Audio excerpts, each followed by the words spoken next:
Hello everyone and good morning. Well, it's a good morning for me. I don't know about you guys, but so the new video is out and you can check it out.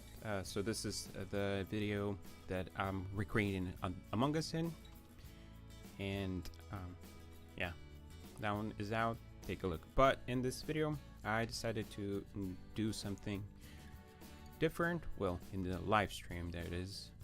So what I'm gonna do is I'm gonna finish one of the projects that I started. I think that was three months ago that I started, and it was like a part of a beginner course or beginner series that I started from Buildbox, and then I moved into using Unity. Never actually came around finishing it. So that is something. Hello there, IDK Ducky.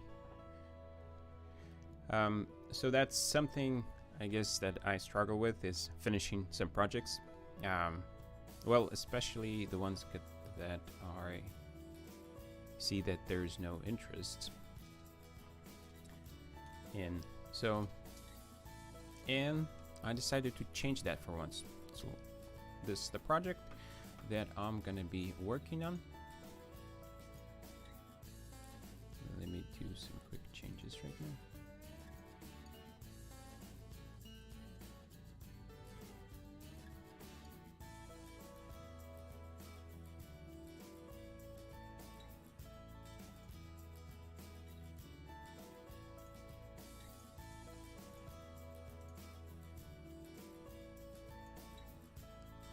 Alrighty.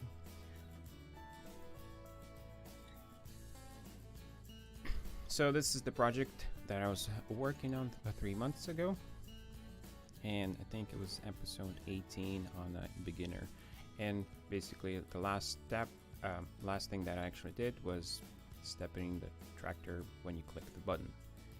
And I was so this is supposed to be a puzzle game, and I want to make it that you have to move the boxes onto those targets, and it's I decided to do it in 3D instead of 2D. The assets that I'm using here are from Kenny assets, so you can find those and they're free to use. That's pretty cool.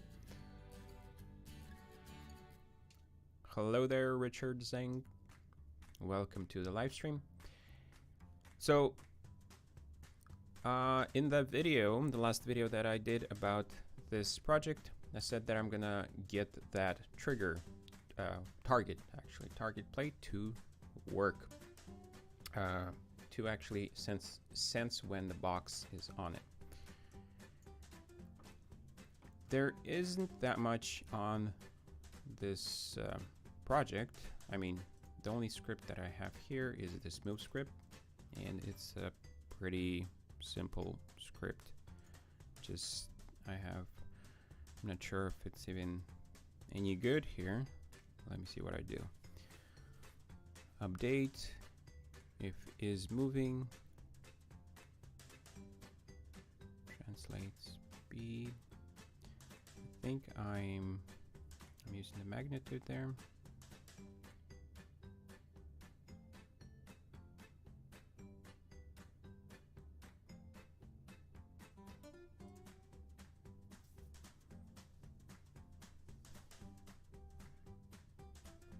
I think I'm going to be losing some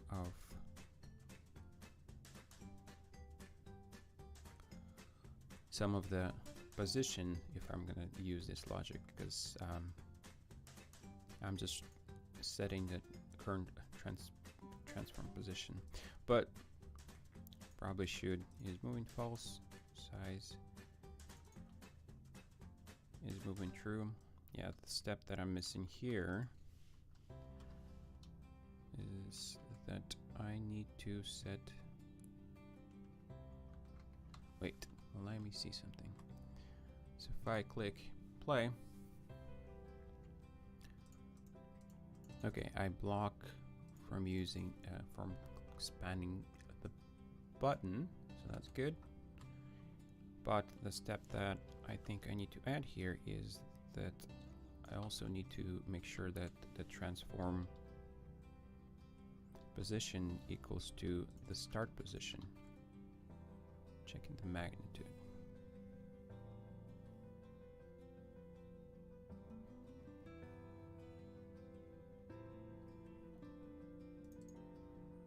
Yeah, there's gonna be a lot of changes that I'm gonna have to do here, but what I can do is speed.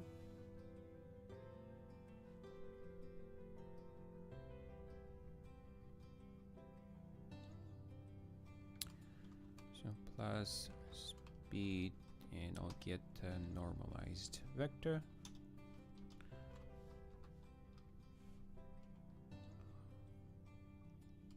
And times it by step size.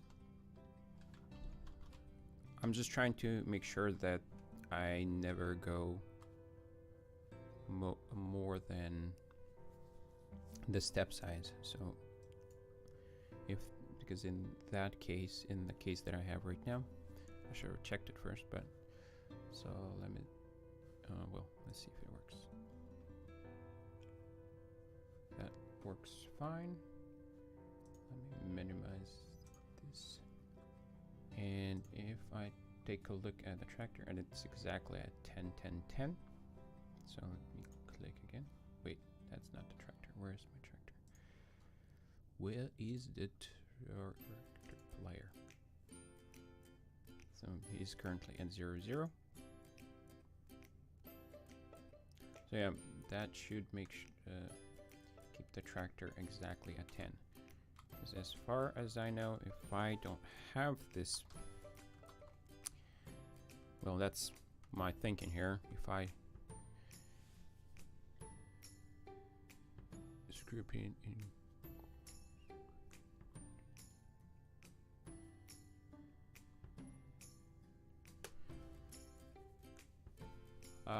bro, please do a video about sprinting and crouching in the FPS with Bolt and C-Sharp. CFX Maker.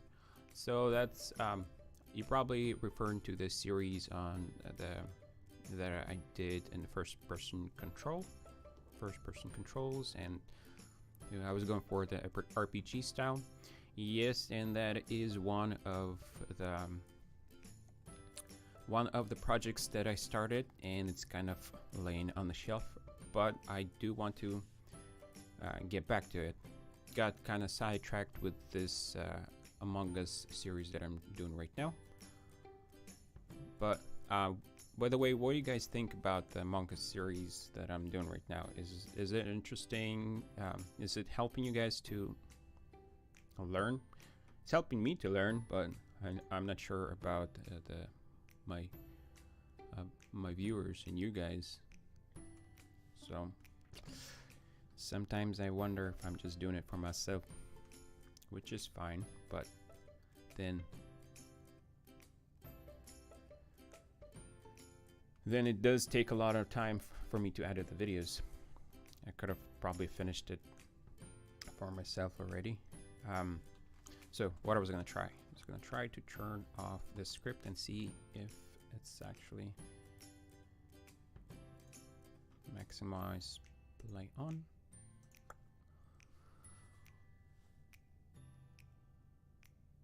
Hello, Arun, I guess. Welcome to the live stream. We're just starting here. I don't know for how long I'm gonna go. I guess until my kids can wake up.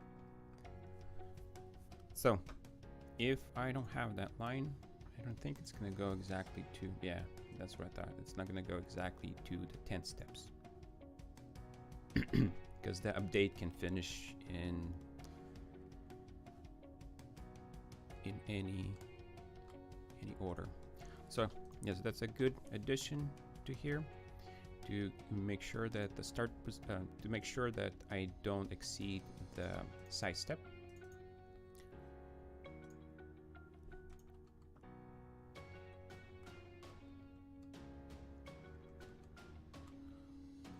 Okay, now with the trigger.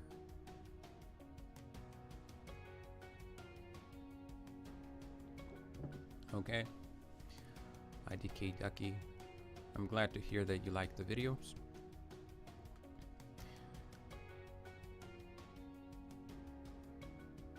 Yes, this is live.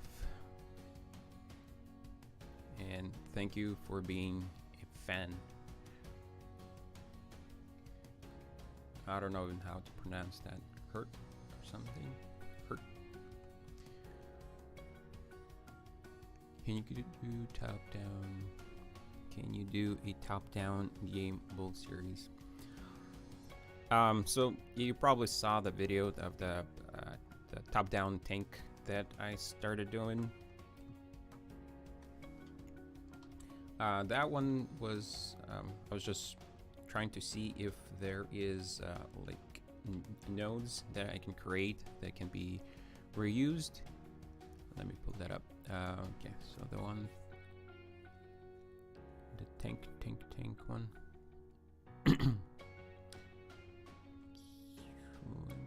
What did I call it? Oh, SP macros. So the idea was for that project was I was trying to see if there's like nodes that I can create for Bolt that can be reused in other projects, but more and more I'm realizing that there's always some changes that you do between the projects, and to create nodes that you can reuse, I guess it adds more complexity to actually to the nodes themselves, or to the units, to support different types of usage, and I always have hard time to. So this is the talk. Oh, actually did some work after that one, after that video. So this is the top down tank shooter.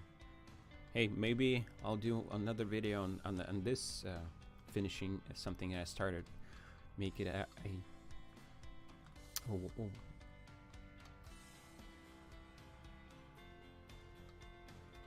make it out of this one.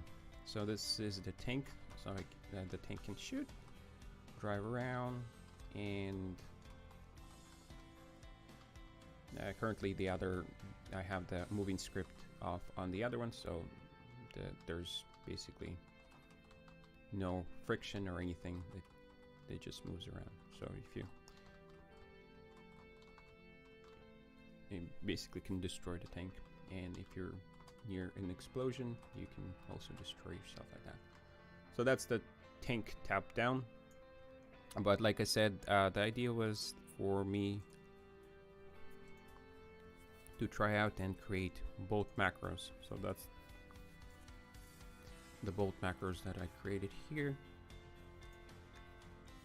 Let's see, so just different macros that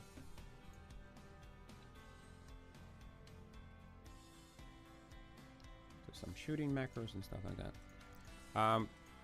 I need to I'm trying to finish the Among Us series first before I start another series, but this is just yeah, I'm just preparing and seeing if there's another topic that I can cover in the video. The bolt macros, actually creating a set of macros. So I have the explosion, the top-down movement. So trying to go for general macros that can be reused, and there's the health. But I'm still not sure what's the best approach for doing that, for creating a reusable macros that can be used in more than one project. I guess having those macros is going to be good. Like you can still, it's a good place to start instead of starting from scratch and recreating everything. You have a node that you can, I guess, duplicate and then modify it to your needs. So that's still a benefit. How can you do top down? Okay, vanish the So that's the top-down tank bolt series or question. Dude, how to enable the code completing? I'm a beginner, so if you want to enable code completion, I did do a video on that. You can check out. Let me see if I can find it.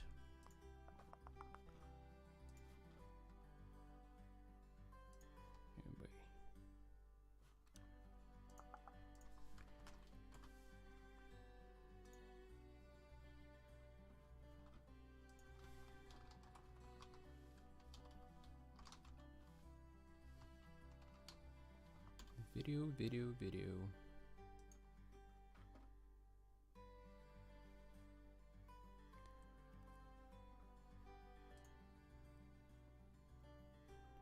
So the one, so the video that I'm talking about is this one right here, the IntelliSense fix. But actually, it's a pretty simple fix. If you have installed Visual Studio with actually Unity Hub, that's how I install it. Then the only thing that you're missing is going to the project. Actually, no, go into preferences and under external tools. I actually have it still on here from the video. And under external tools, you have right there external script editor. You need to select it right here. So Visual Studio Community 2019. When you select that and you launch one of the scripts, it's actually going to add. I'm not sure what it's installing, but basically Unity actually adds some of its libraries or something to Visual Studio, and that gets the autocomplete working. Because yeah, like the autocomplete helps me a lot. I'm not a very good speller, so it's getting better, but still lots of mistakes that I make, so that saves me a ton.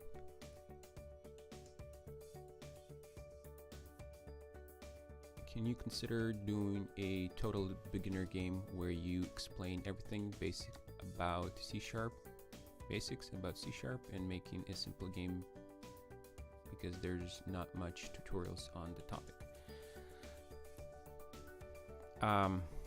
Making a beginner tutorial. So a beginner tutorial, I guess it's really, so let's do some more stuff with our beginner tutorial. I guess it's a little bit more of a topic that is hard to define. What's a beginner tutorial? Because it can be different for different people based on what you have in your background. So if you coded before, a beginner tutorial for you in Unity will be different than you have never did any programming. So that's the biggest problem with the beginner tutorials or beginner games. So that's a hard one to create. So I'm not like, if you have more ideas of what exactly you consider beginner game for you, that could help. I did want to create there's one that I was creating of Flappy Penguins, I think. No, not Flappy Penguins. That was for Billbox. I was creating one for Flappy Planes. I think that was the Flappy Planes video. I don't know if I'll be able to find it. What's one of those? So it has been. Oh, so there we go. So that was like 4 months ago, and I was trying to create my own like visual scripting, or well, not actually visual scripting, but actually using the inspector to write your code, to connect your nodes or scripts together, so you don't have to write any code, but just using that approach. So that's, let me mute it. So that's the one that I was thinking to actually try and making it both for Bolt and CSharp, because it doesn't have that much mechanics, but it's pretty fast to create a game of this type. Of course, there's a little bit more work that is involved if you're trying to create an infinite loop from it, because the loading and unloading game objects and selecting random ones, that's a bit more code heavy, and it's I guess for beginners that's hard to explain. But if you just make it a level based, so you just design a level and you complete the level, that actually pretty good project to start with. And yeah, the assets that I used here are also from Kenny's, so you can actually try it out yourself. It's a Flappy style. In fact, there's a Flappy Bird in 3 hours right there, by Renaissance Coders. You can check that one out. Maybe that's gonna help you too. So there is tutorials for beginner level, but yeah, usually they're pretty long, because there's a lot of I guess if you're a beginner, there's a lot of information that needs to be covered for you to get started.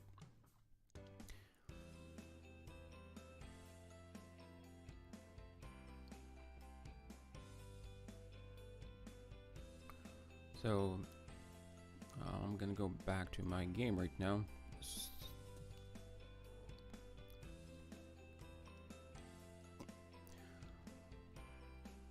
I have more chat messages, but I guess the chats are coming in, so I'll take a pause on that and I'll get back to the chat in a little bit. So I have a trigger plate right here. Let me see what's the setup.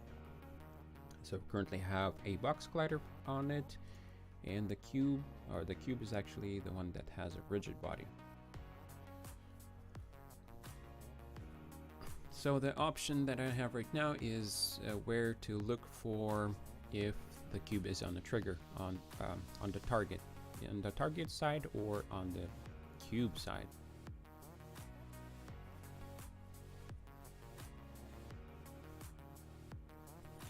And don't really know what I'm.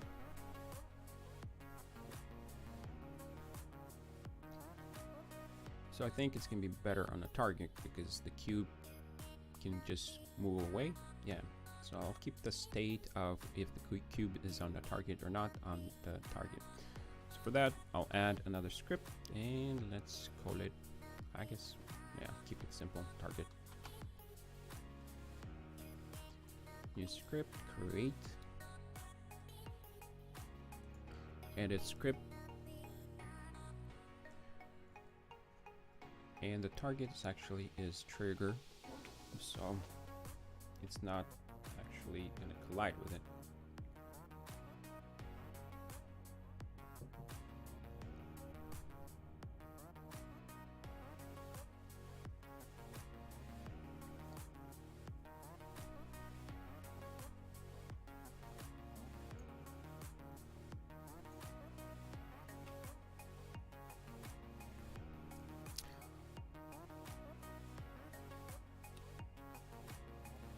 Okay. Thanks, man. Yep, you're welcome. How to use Unity Remote. That's a. So I wasn't able to set it up for Android, but for iOS, I was able to do it. And on Windows, you have to have iTunes installed, and you just plug in your phone. Run it like that. The setting, there is a sequence that I found that works best, like what you do first. Turn on the remote Unity Remote 5 on the phone, and then plug it in when you have Unity on. So there's, I should probably do a video on that, exactly what it is, because it's not really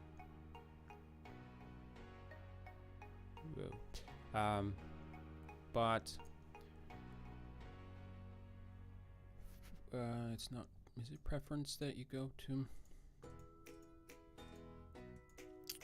External, I think it's project settings, but where the place where you actually go to test it out, I think right here, you go to the editor, and then at the top right here you have Unity Remote, so you can select your device. Currently don't have a device connected. If I, let me try getting,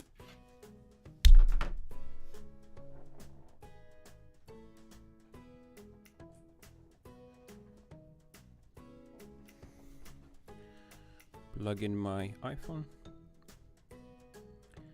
which I just have for testing purposes. I actually use Android, but I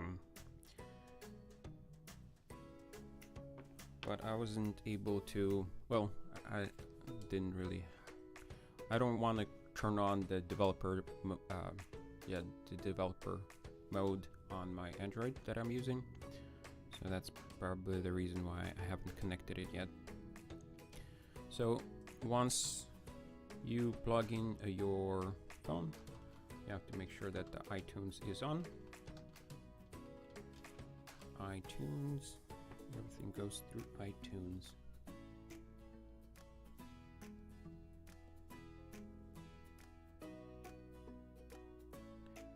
I trust the computer. Of course I trust it.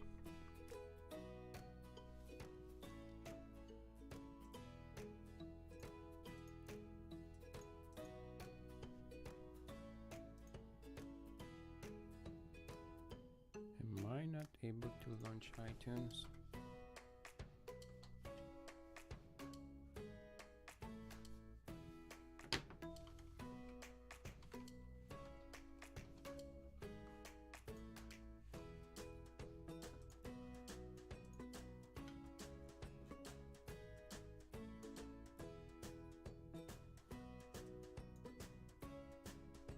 What is going on?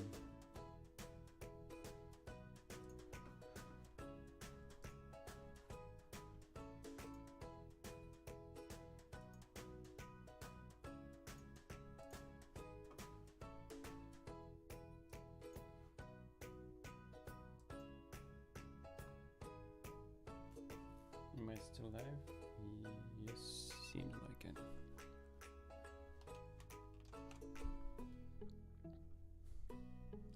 Probably should get more memory for what I'm doing here, because I tend to run out of memory. My PC only has 16 gigs, so, well, Chrome is taking a lot of it. So, what I was gonna do? iTunes.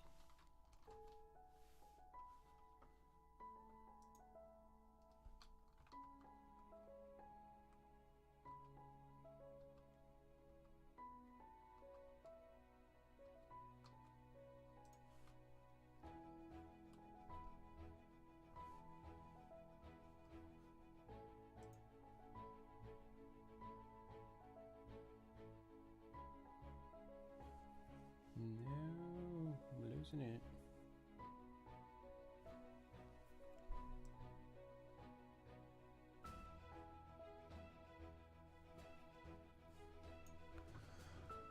So I can't turn iTunes for some reason. It's just giving me a hard time. So once you turn on iTunes, so the steps I turn on iTunes, connect, open the remote on my iOS, and then actually disconnect and connect the iPhone back, and that's how Unity finds the best way. I found that Unity finds that iOS device.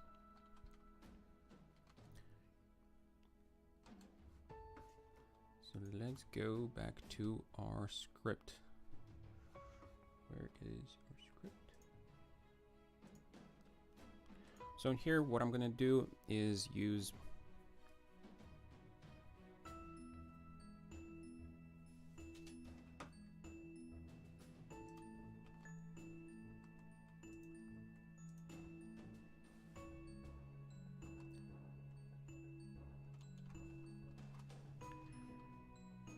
my Chrome froze for some reason on the broadcasting. Hopefully this doesn't disconnect.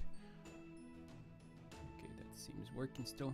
Okay, sorry guys, that's some technical difficulties. So in here, what I'm gonna do is on trigger enter, since I'm using 3D, yeah. On trigger enter, since my collider is set to a trigger for the target. And here, well, let's do a debug. Just do a quick test, make sure that it's working. Say hi.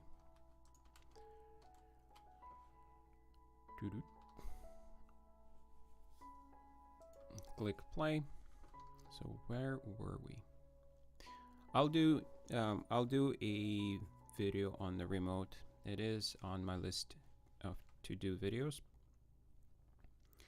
But yeah, I need to get around to figuring out how to set that up in Android so I can do in both for both at the same time.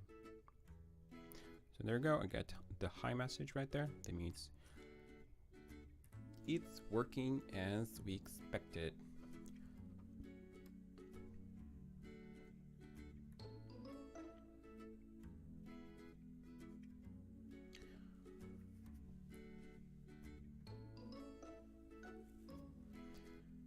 Hi, hello, hardcore gamer. Welcome to the live. And how to use Unity remote. You need a mobile app. Yep. And you need to connect your phone to the PC. Yep, that's true. Shadow the Black Snake. Wow. Welcome to the live. Hello. Rashid Z. I don't know. I'm gonna try to read you guys' names, but if they're fine to read, I guess. Can you, SmartPinus, can you upload a video about you joining in a game jam? Actually, when I started the Bolt, using Bolt for a game jam. So that's how I actually started using Bolt, and it was like the day before it went free. I purchased it when it was on sale or something like that, but I got refunded because I purchased it after Unity acquired it. So that was pretty cool. I guess good timing for starting with Bolt. So that was the game jam that I participated.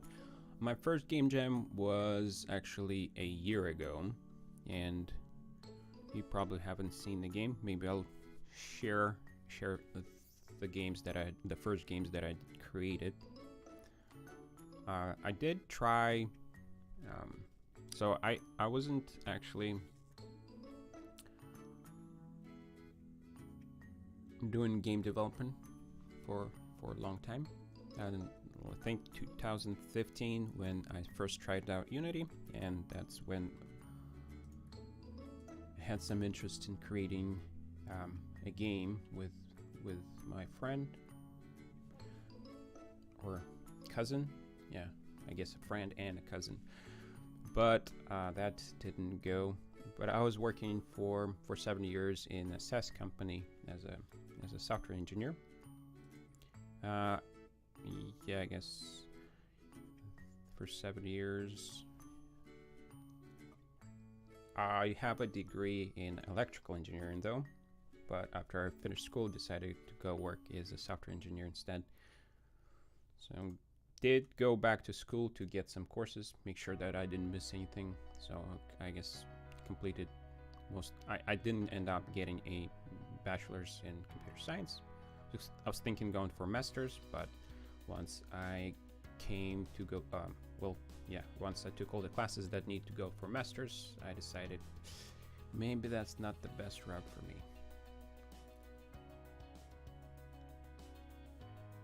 So that's my work history, I guess, and my education history. This is pretty hard doing the live stream, communicating with chat, and try to program a game. But I guess that's why it's a challenge.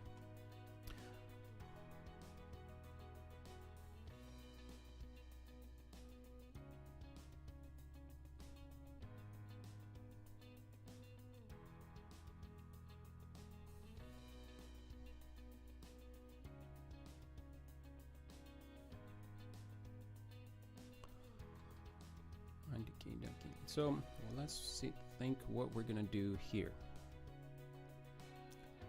And trigger enter.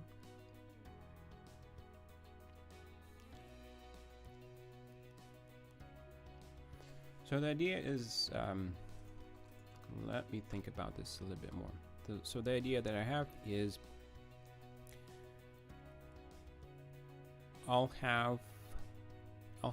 inside a level, I probably will allow having more than, the idea is to have more than one target and more than one box that you can place the target on. And you need to make sure that all of those targets have a box on it for you to win the level. So that's the puzzle that I'm going for. And so I'll have to have, I guess, a main script that will be counting how much targets are in the level and checking if all of them have a cube on them. If they do, then you complete the level and you can continue to the next one. So what I'm getting at is the logic that I need to create for the target to have. Let me quickly check the sound right now.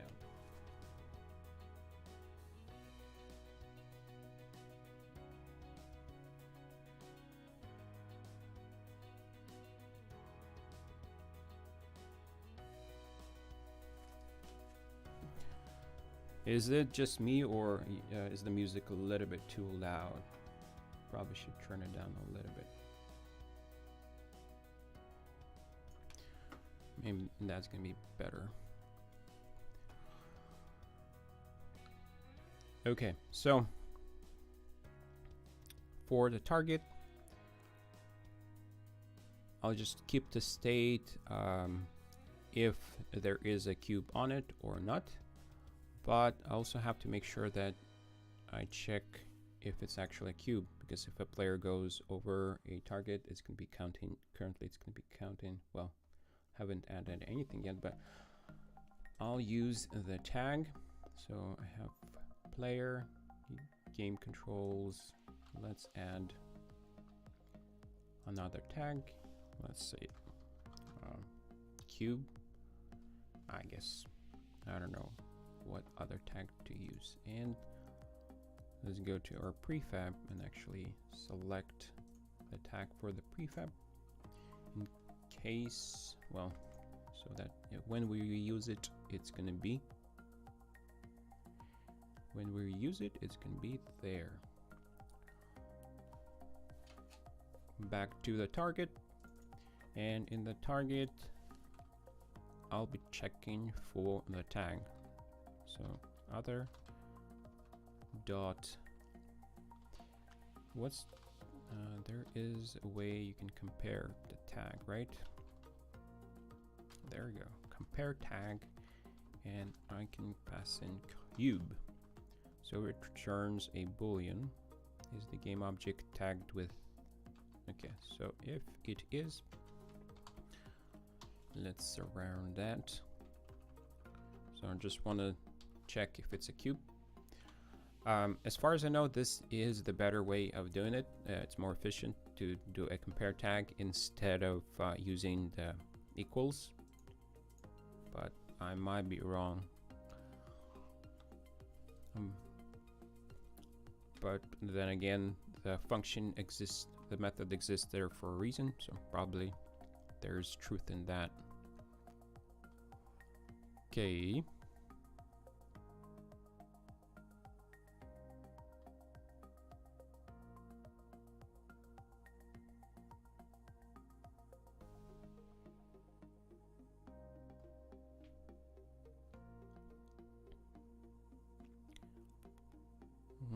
Okay, so inside here we'll add a boolean, or let's call it hasCube. Defaulted to false. I think it's false by default, but I just like to write it out like that. hasCube. If on trigger enter and it's a cube, then we'll say hasCube to be true.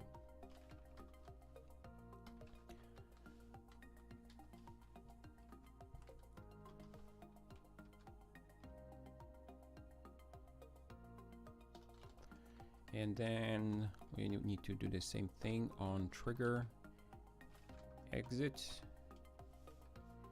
So let's copy this code, compare it with the cube, but we'll have to set it to false if it's not here. And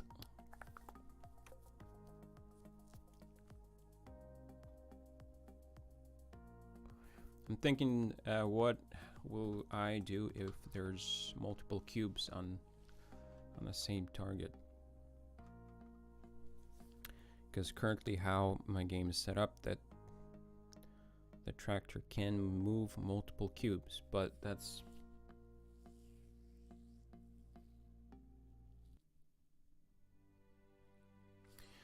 not what I want to have.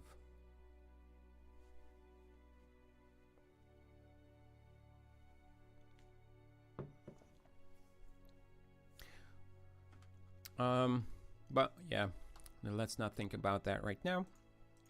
We'll solve that issue once we get there.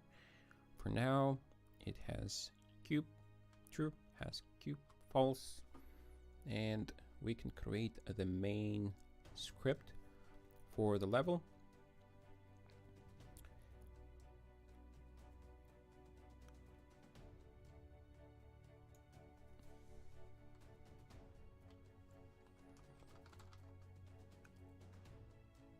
Yeah, let's call it level. New script level. Let it create. So what I have here in chat. Where did I leave off? Can you upload a video and join Game Jam? Okay, thanks, dude.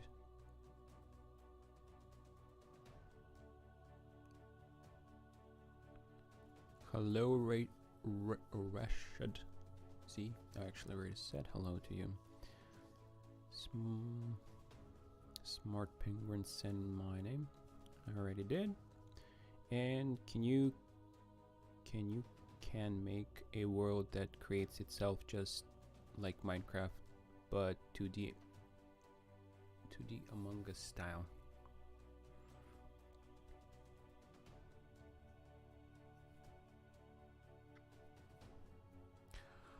I guess you can make. I'm just thinking about it. Like the game that I'm making right now, the Among Us, I actually thought that making a 2D game would be easier, but it's actually, for creating a world, it's pretty hard. Well, I guess if you have the right art, if you prepare the right art, and it works perfectly with tile sheets and everything, it'd probably be faster. But since the art that I'm using is actually 3D art that just is in isometric, has an isometric version of it in pictures, isometric pictures. So it's it's taking me a little bit long to adjust those images and sprites to work with isometric tile map. So that's but yeah, there's to create. I think it would be more difficult to create it using a 2D because when you need to make sure the placement of all your buildings and everything like that is kept on each layer, and you don't have any overlaps. So I don't know. Probably not something I'll be doing anytime soon. So, unfortunately, can you make a FPS controller? I do have a FPS controller video, so you can check that out. Sherlock Shah. You pronounce the last stage. So there, yeah, you can look on my YouTube channel, and you can find the FPS controller. I have the moving around and jumping, and also I have picking up items, I think, something like that. That one is currently on pause, the series that I was doing there. I'll come back to it. So smart gamer assigns hi. Smart penguins, what's your popular game? I don't really have a popular game, unfortunately. I have other apps that that I publish that have over, I think, 500 downloads or something like that. 500,000 downloads, I mean. I haven't checked for a while. Maybe it's at 1 million already, but no games though. So yes, I'm thinking about changing that though. Get some games out. Maybe this puzzle one is gonna be the first one that's gonna be popular. Hi, Fox, I guess Fox. However, hello and welcome to the chat. Live stream. Oh boy.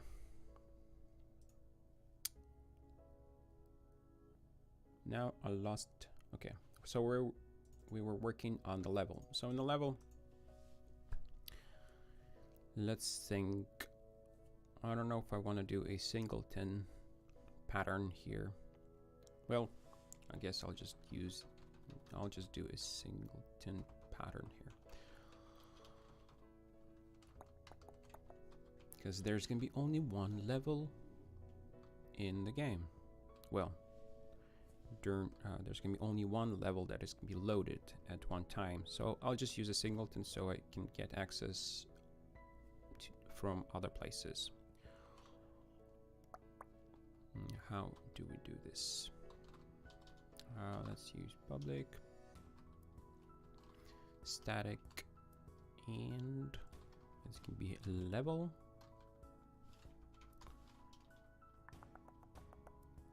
Call it instance. Is that right? Instance, something like that. And I think I'll keep it a capital letter.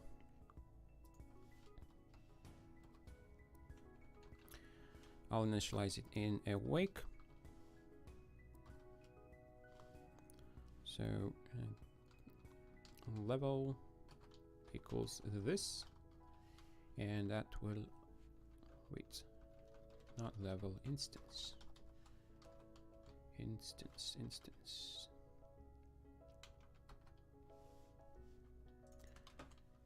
Now I just have to check if I spelled instance correctly. No, I didn't. Instance with an A. Yep, spelling is not my best. So that it's not really a protected, I guess, singleton, but I'll just make a quick one. Not a good practice. I can fix it up later. Now, what I want to do here is first I'll provide, also going to use a public, the amount of levels, amount of targets that this level is going to have. So public, and it's going to be int, and target levels, or target count, I guess target count, puzzle count.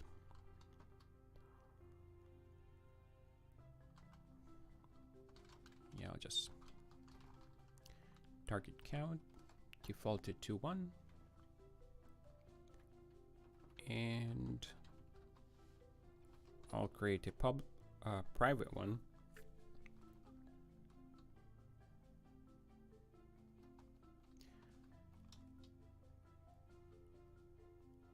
To keep track of how much targets have a box. So targets has a cube. Targets has cube. That makes no sense. Targets with cube. There. Set it to 0. And I'm not going to be doing anything on update and on start right now. Remove that. Instead, I'll create a static public method.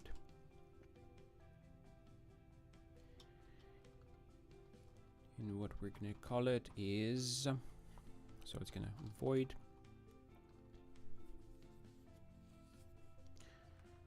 we're gonna call it, or we're gonna call it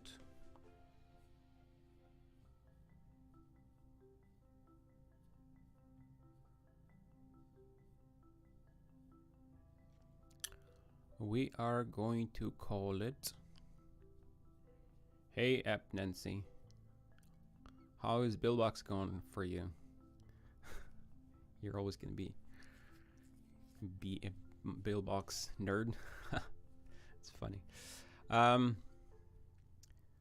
Where we left off the chat, let's check it out. So popular games, got no popular games. Smart Penguins, what will you do with this Halloween? I don't really celebrate Halloween, so just gonna do nothing, I guess.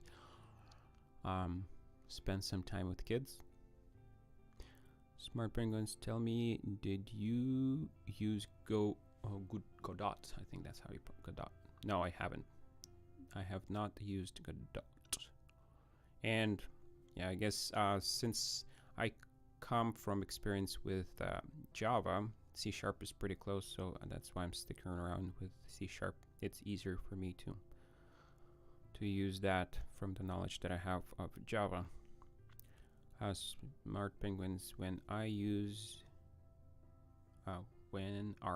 gonna finish the Among Us series? So the next thing that in the Among Us series that I really want to see Among tutorial. The next thing, that's what I'm thinking that I'm going to be doing, is actually multiplayer. So I got the character movement in the video that I just published. Oh well, just published like 12 hours ago or something. No, it's not been 12 hours yet, but so I'm gonna be adding the multiplayer. Now there is some decisions that I have to make about multiplayer, and because I did try out making my own I guess multiplayer or server connection, stuff like that, but I don't think that's going to be a good idea for me to do that for the Among Us, because that's something that I created. Whoa, I'm running out of space.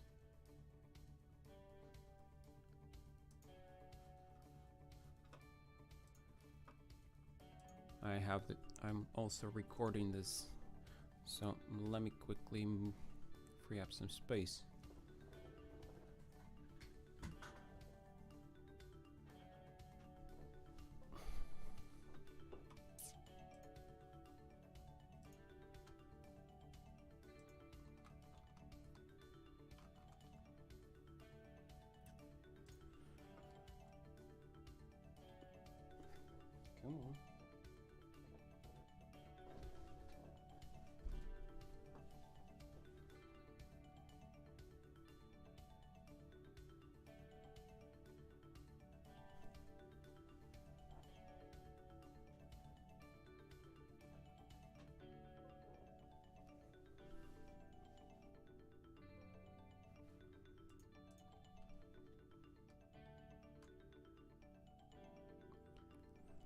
Space is always an issue with me.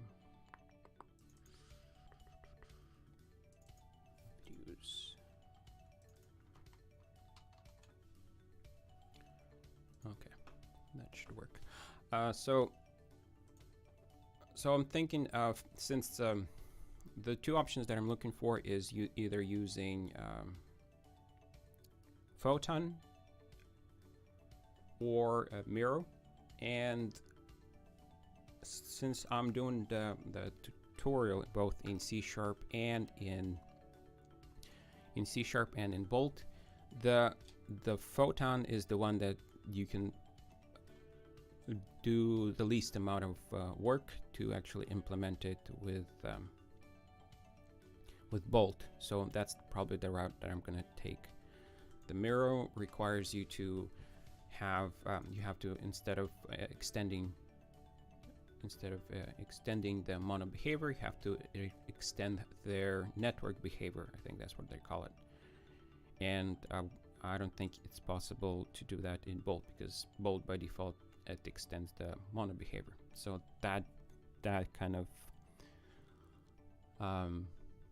makes it impossible to use Bolt for Miro. Miro is actually a server. Well, I'm not gonna go in details about that, but so that's what I'm looking for. I was thinking to make a very simple version of the networking so that it can work easily with C# and with Bolt, but I'm still not sure that's a good idea, because then I'll have to provide like full documentations on how to use it and stuff like that. But since Photon is out there, has the documentation, that's going to be probably more beneficial for you guys. Okay, so let's continue working.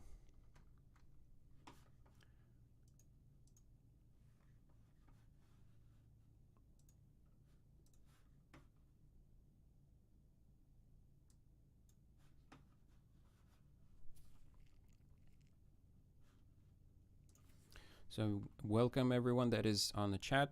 I was already live streaming for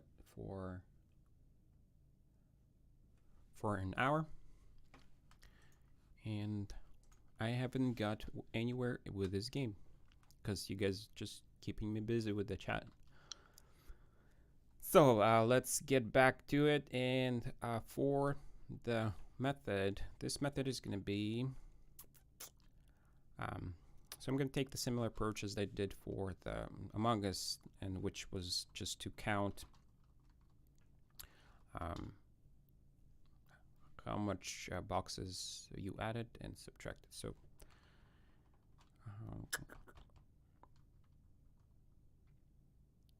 I'm just trying to think of a name.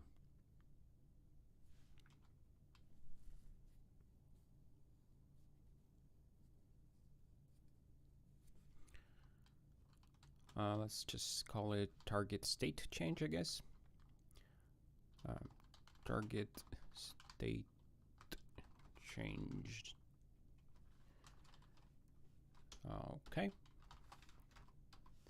And what I'll do here is I'll pass in I'll use a bolt because it's going to be either true or false that the target which will be changed. So has cube, and inside here we'll check if, well, target, I'll do this target. Okay, I have to go through instance, I forgot. So I could have made this method, I could have made it to be actually just public and then have access to those variables, but I just decided to create it static so I don't have to go through the instance. And maybe I'll actually end up using this as a private instead. I'll see. Well, I'll just leave it as private for now. So instance, then I can say target with cube, and we'll say plus equal, check for has cube, question mark. So if has cube is true, then we're trying to add 1. If has cube is true, that means that the cube has left, so we're subtracting 1. So that's the logic for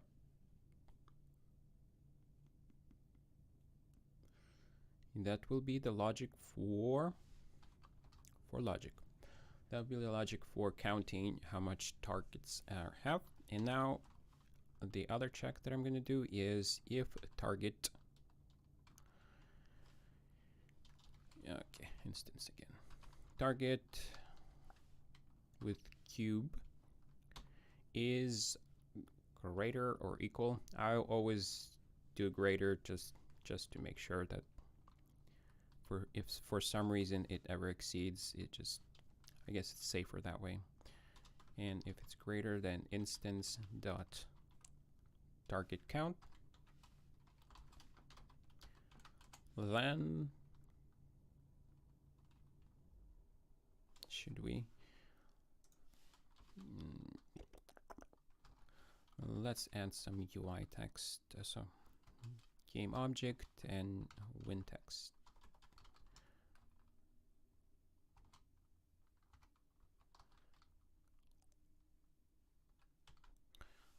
Something like that. Looks exactly like what I did for Among Us, though. I guess that is it's gonna help me out. And win text. So instance, if it is, then win text dot win text and set active. I'll just do that. But first I need to check, make sure I can do this, right? I can just have a null check here. Yeah, I think that's gonna work. So that's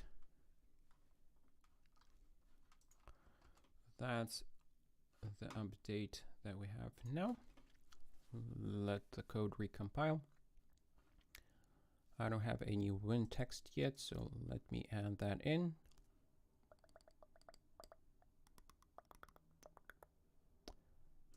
Text, and we'll call, well, first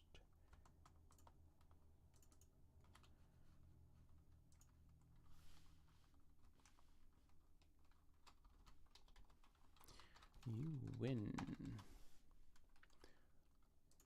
Font 100, height 120, and width 500. Okay, that will be fine for now. That will be fine. Rename it to win text. And for our level, let's connect that in. By default, set it off. Try it out.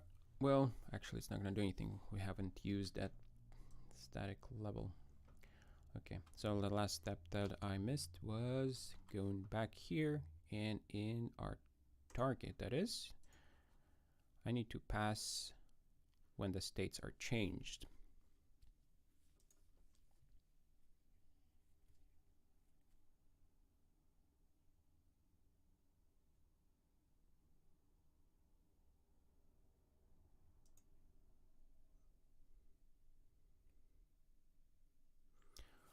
So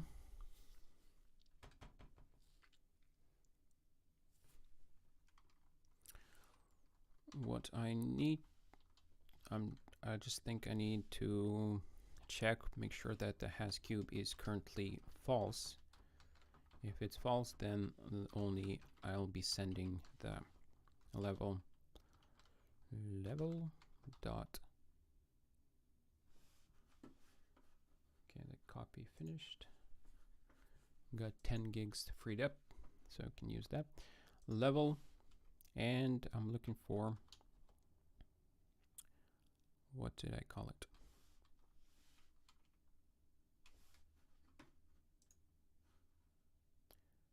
Static public target static change, state change, target state changed, and if it is, it has, so if the cube wasn't on, then we'll set true. That means that the state changed, and do the same thing right here, except we're checking if the has cube is set, and we're passing false. So that so I'm just doing this just in case the trigger gets triggered more than once, which I don't know if that will be the case, but just for safety, if so that I only count when the state actually changes. So if the state has cube is the same, then, well, in fact, I can actually, what I can do is just put this check also inside here.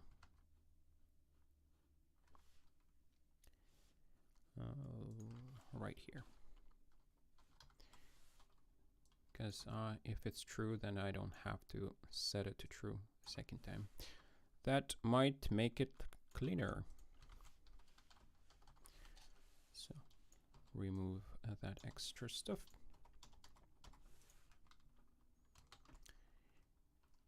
So that's so if, in case you guys haven't used singletons, that's how you can use it. So I don't have to wait when using singletons. I don't have to have a reference here. I can hope that everything that it is set up inside here correctly. So that is that.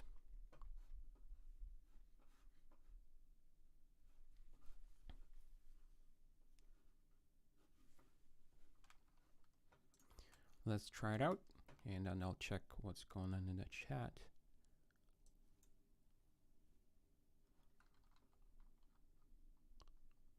Hopefully this is all gonna work.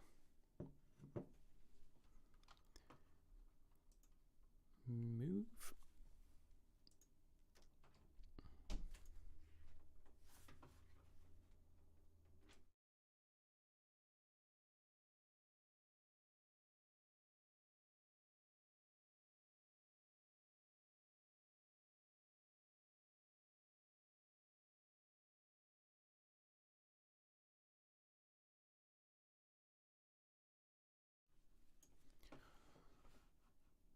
Sorry about that. And there we go. We get the win text. So it looks like it's working. Okay, so let me see what we have here. Let me see.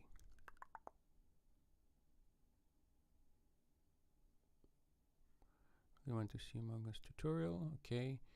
Do a tutorial on the voting system and the fixed light on the Among Us and Unity CSharp. The fixed lights is, I thought the fixed light is the first one that I did, but I mean I'm not triggering the lights of the game, so that's probably what you mean. But the lighting, that's gonna have to that's gonna come in when I'll be doing the field of view. That's I think it uses the same mechanics for field of view and lighting. Thanks. Sharp, please. You deserve more attention. Thanks for supporting, guys, and being here. What is your favorite game engine?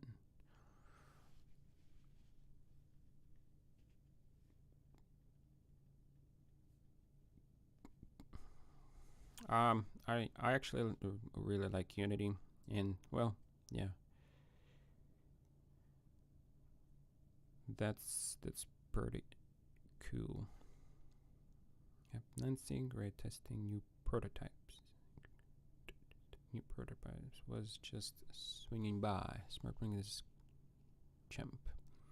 Yeah, thanks for stopping by, App Nancy.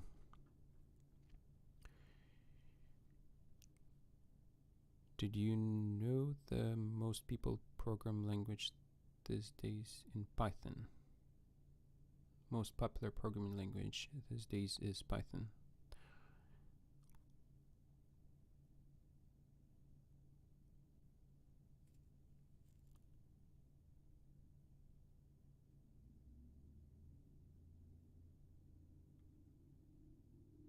Can you please make a game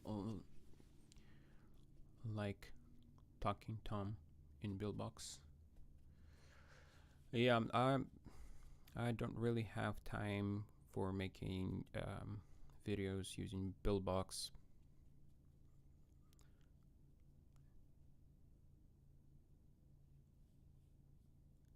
And I'm not sure this can be that simple actually to make in Talking Tom in Buildbox.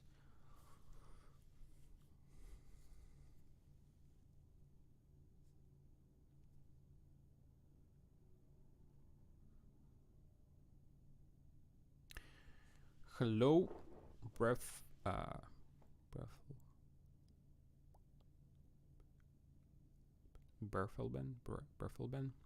Hello and welcome to the live. Okay, so I think I'm finally all caught up with the chat.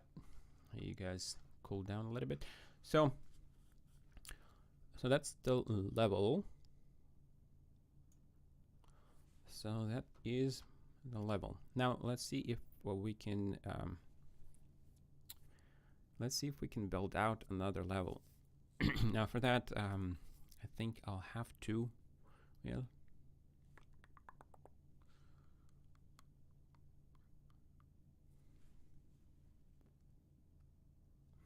I'll have to add another button for sure. Well, not only one button.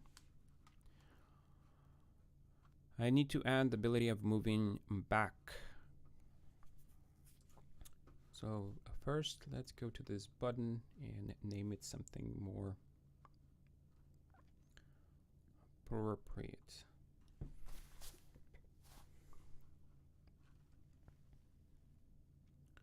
Take a step. Take a step. So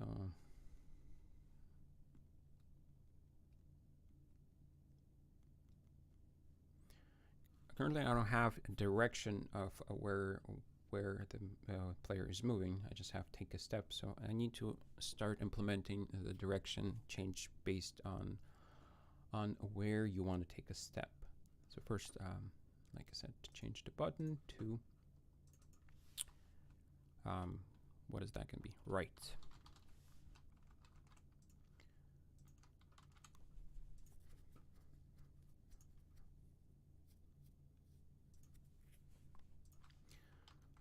Let's duplicate that and make a left button. Left. I think I should anchor it probably. Anchor it to the bottom right there. And okay, move it up to the side, and so right is going to be here. And the left button, rename the text to left. So let's get the tractor to move backwards. Let's go to the script for the target. And wait, not target, the move script, and I have to take a step. Now currently is it is just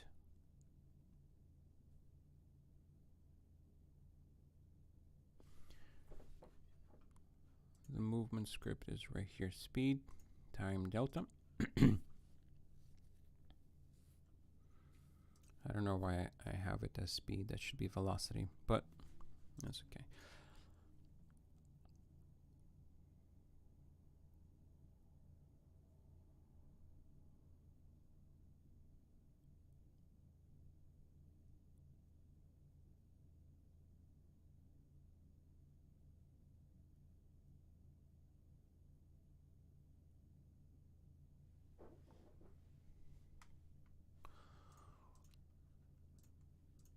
So let's add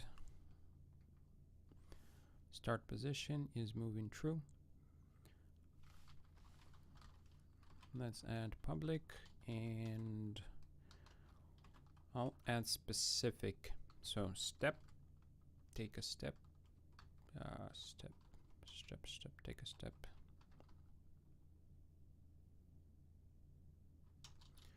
I'll say I just noticed that I misspelled step. That's interesting. Step right.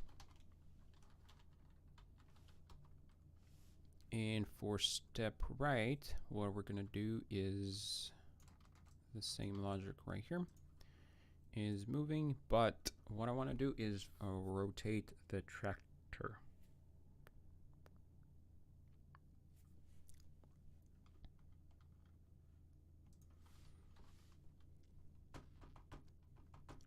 I think that's gonna work. I think that's gonna work for us. So tractor. So game object, no, transform dot forward.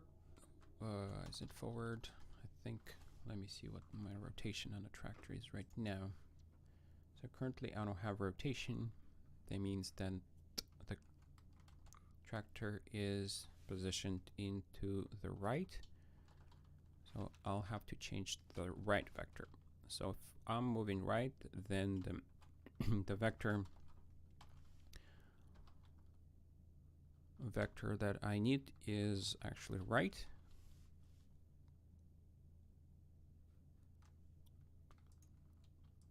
And then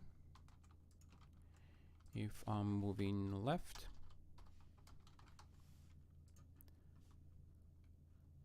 the vector that I need is, I'm still changing the right transform, but I need to go left. Step left, step right. Let's try that out.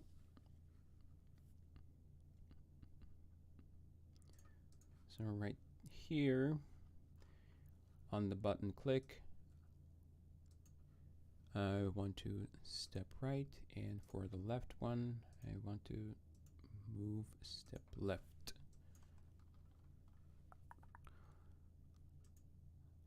Okay, we got the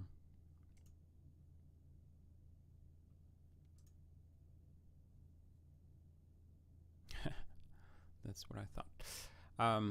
So the movement is working correctly, except the code that I just added not too long ago for snapping to the step size. So this part right here, it's actually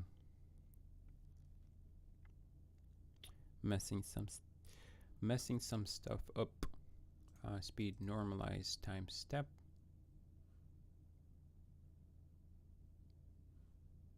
Okay, and also need to multiply it by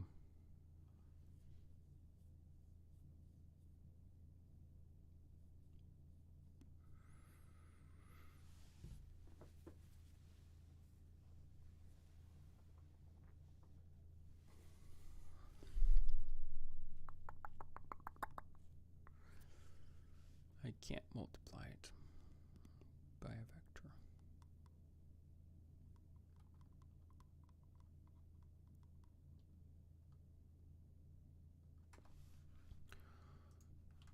So let me actually change this to a speed.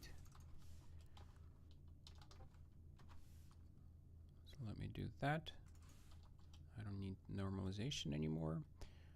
Translate, transform, and this will be times transform that right.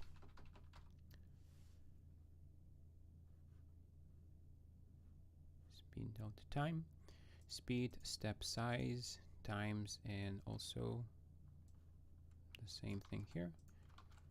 Transform right.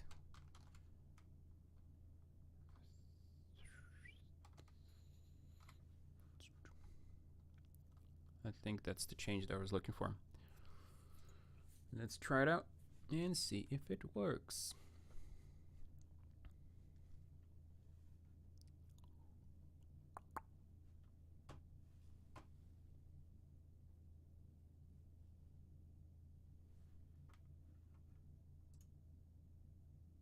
Yep, it doesn't work. Where it go?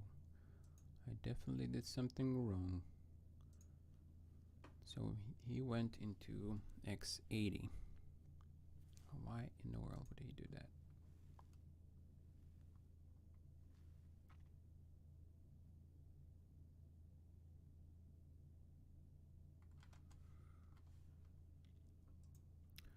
Speed times step size.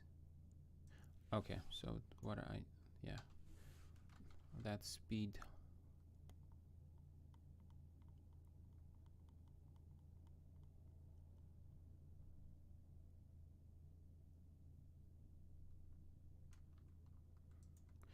I guess I could have kept it using the vector 3, but I think it makes it confusing that I'm using speed, and then some parts I'll be multiplying by the transform right, and some parts I wouldn't.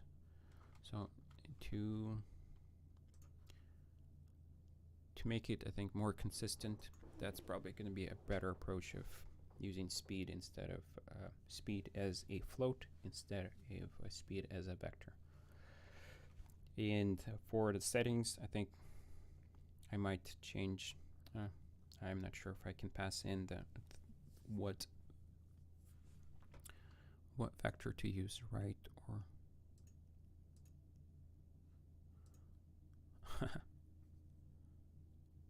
guess I got that part working, but the movement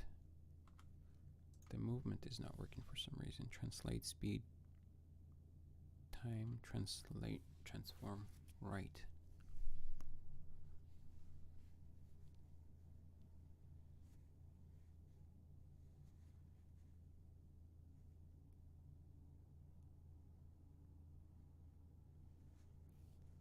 What am I doing wrong? Oh. It should be just vector 3 right, because it's following the rotation to begin with. Vectors. Right, left.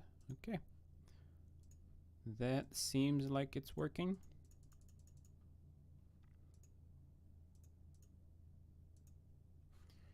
And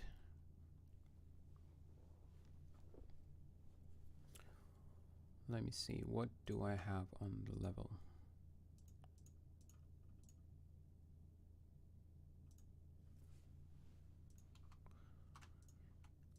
Let me actually put this inside my level. I'll call it level 1, and I'll add that as my prefab. Let me unpack it.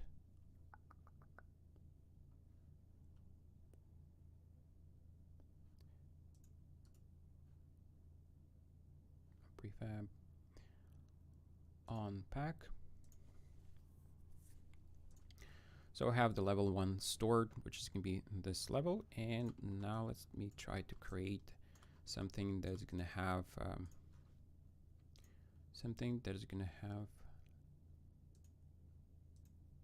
oh,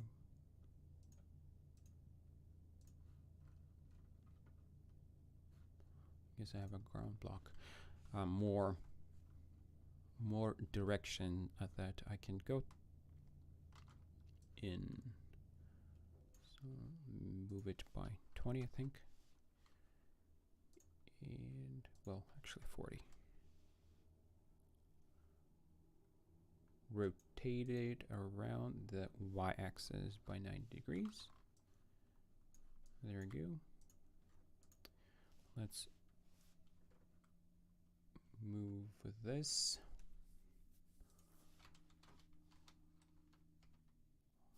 by 60, 40.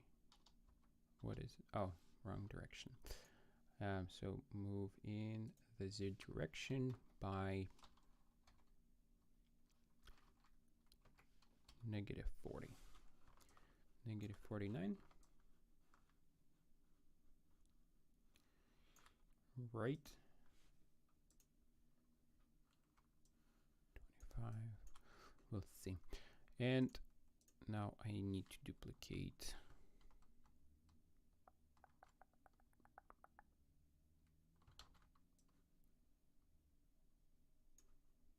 So I'll just roughly position it. Won't worry about perfect. So I'm like, oh, I don't need the last duplicate. And let me use that one right there.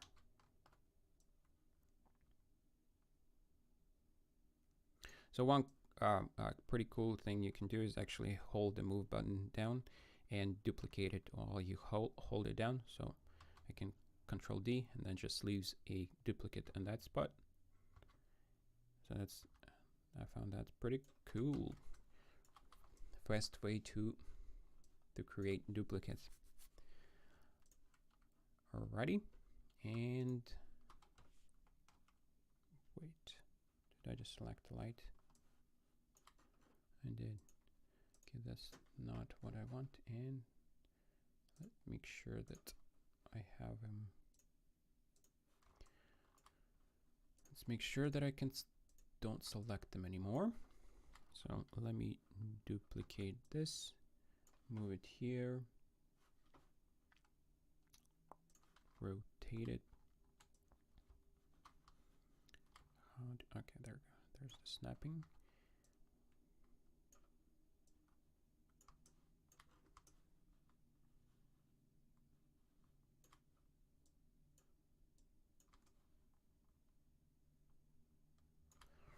Alrighty. Okay, let's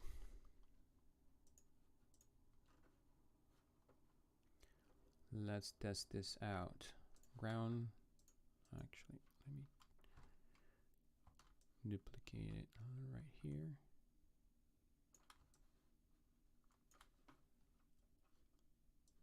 $30. Just to make a little bit more. Duplicate it. Oh, come on. Control D.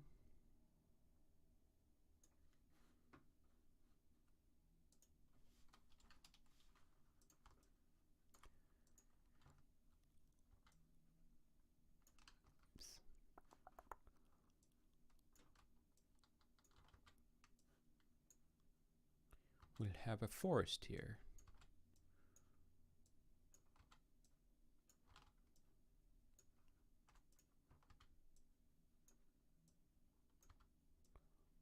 Okay, that's good enough. Okay, so now what I want to do is get the tractor to be able to go upwards as going into the upwards direction as well. Okay, let me check the chat. Do you know that one?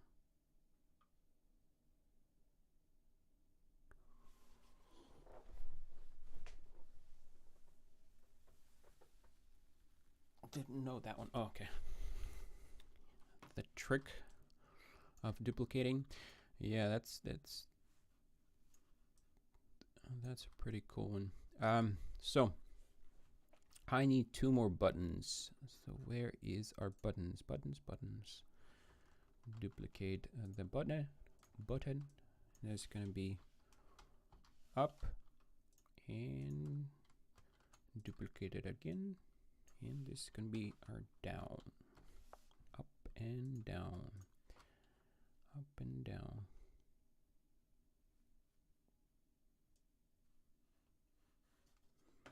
Okay, position him somewhere right there.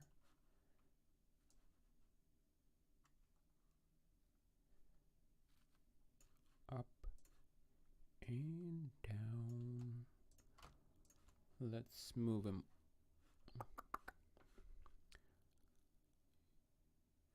Okay.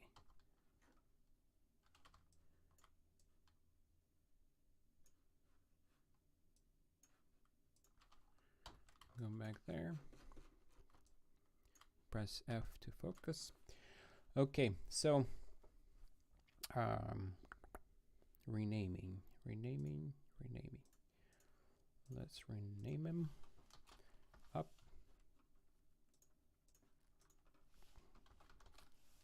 Down. So we have that, and now we need to add the functionality. So back here, I need to add 2 more steps. So step up and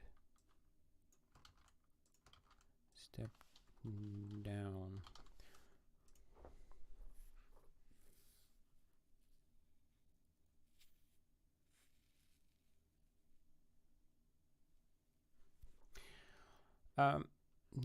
There's a lot of duplicate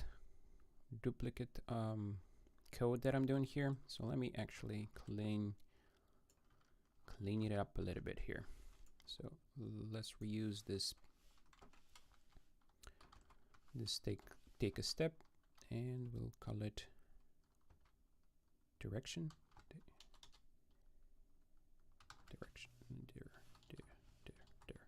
Direction. Okay, something like that. So since the only thing that is changing is the direction right here. All right.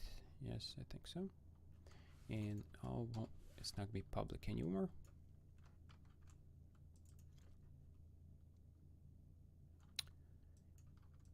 So for right, I pass in right.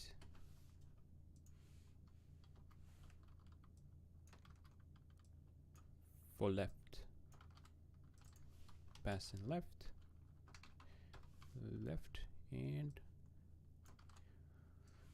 now for up, yeah, I think no, for up I'm gonna have to use I think it's gonna be backwards, probably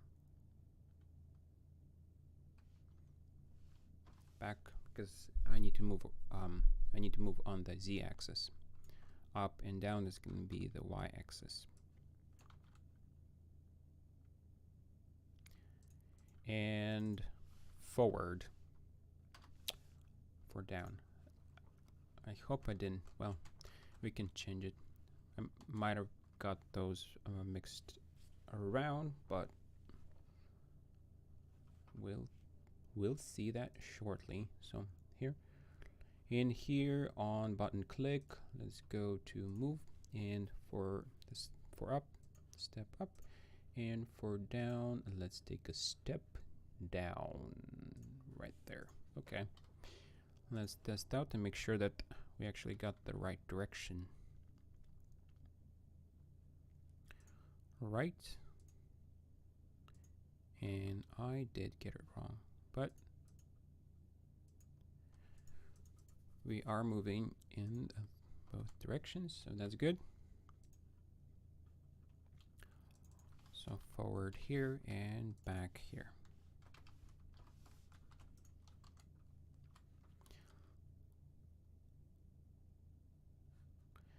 Now this is our level 2.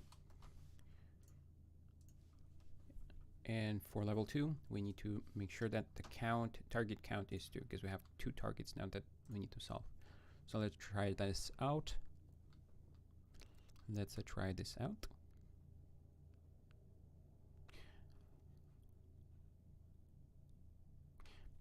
Yes, I will save this video. I don't know if I'm gonna actually go through and edit it to cut out all the pauses.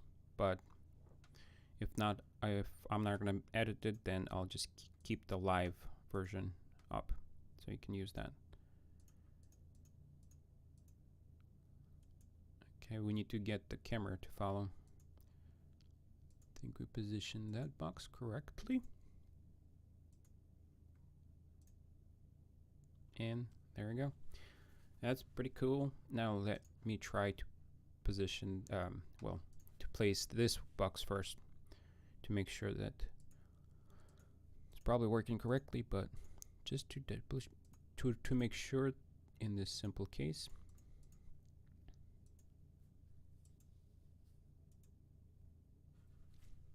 Yep, it works.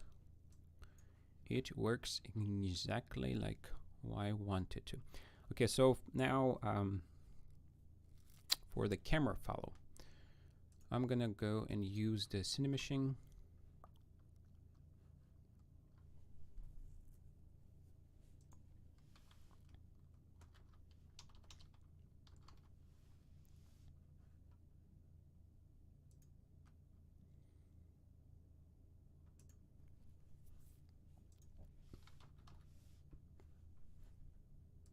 Let's install that.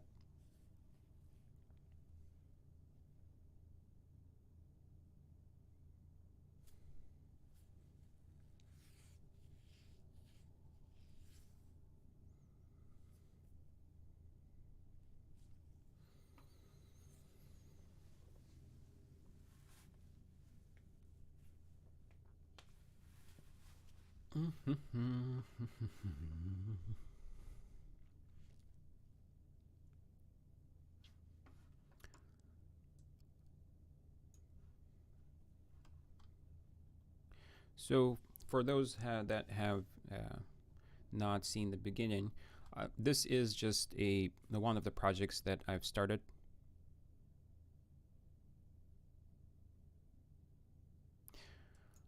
One of the projects that I started 3 months ago, and I never finished it, so I decided to do a live stream on completing that. I don't think I'll be able to. Well, actually, I guess you can call it a game already, because you can complete the level, you can create multiple levels. You still, I still don't have a way to select which levels, but that's just a menu that you need to create. Receive enough video, maintain smooth streams.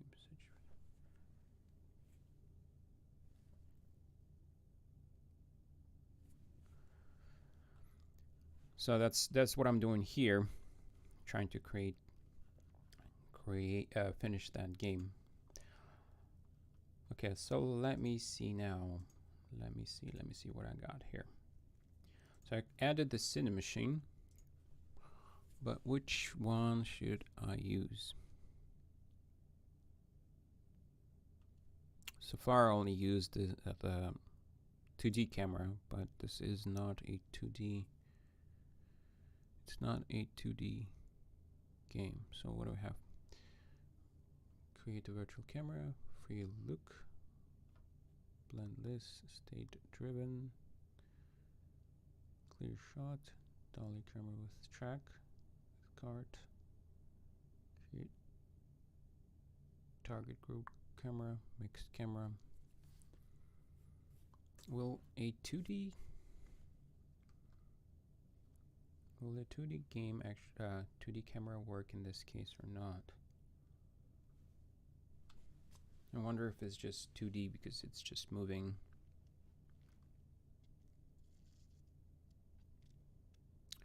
So for the follow, let's pass in our player. Whoa, that's really close.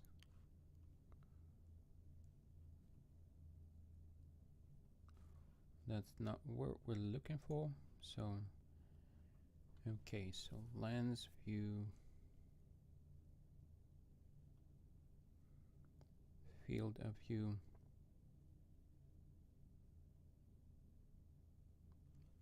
How do I change the distance? Transition.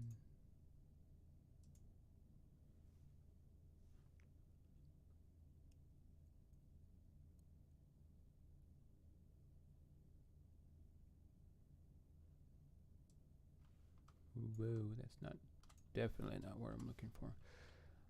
Field clipping.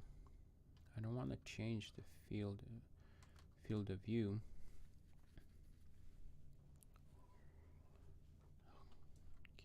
Okay, so can I just position it further back? No, the position is not changing.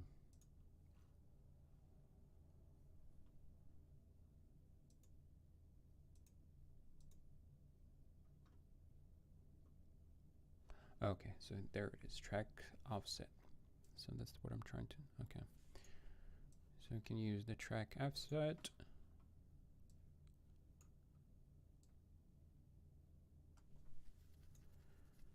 Something like that. Let's see if it actually follows.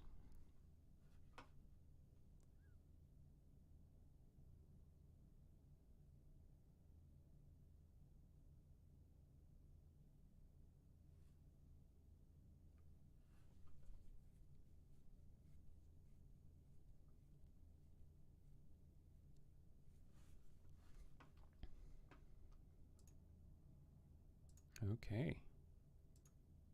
Let's, whoa. Okay, so it's changes on. Yeah, so the offset, I need to make sure that I don't have an offset in the, wait, but I don't have an offset in.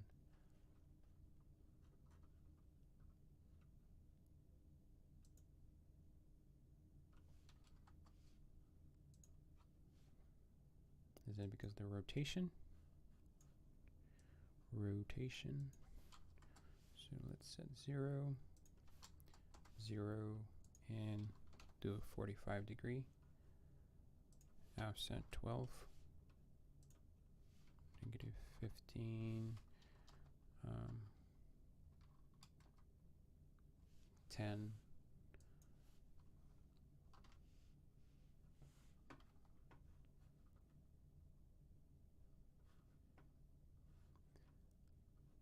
Okay, and let me see if I can adjust. Okay, damping, dead zones width.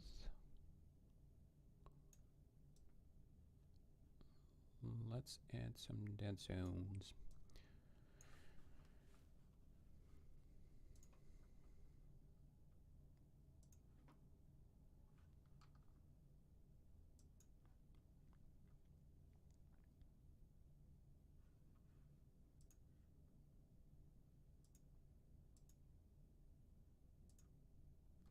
So it's still changing.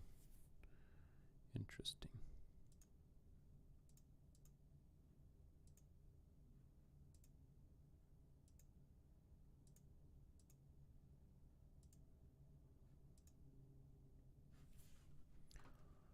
Why is it doing that?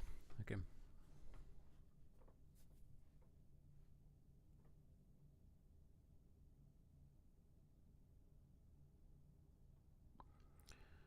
Which is more fun for me, Bolt or C#?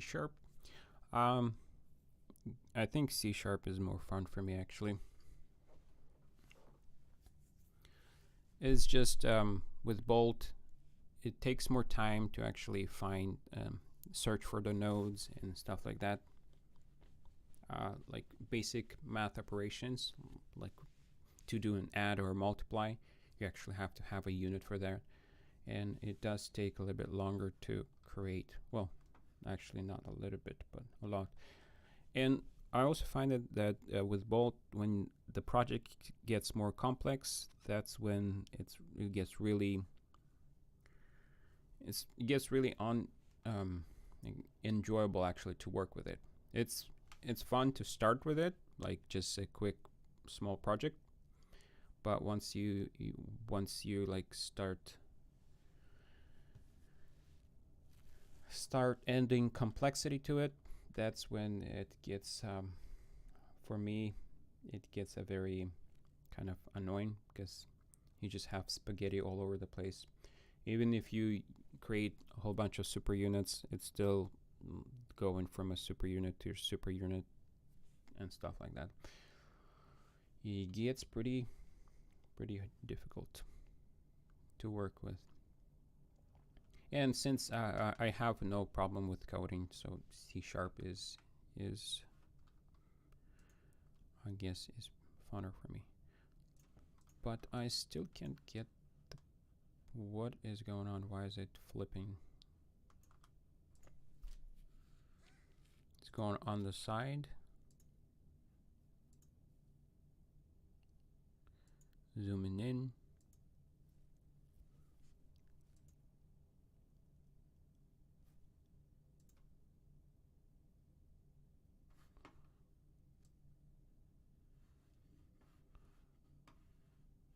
I don't get why the rotation is actually changing.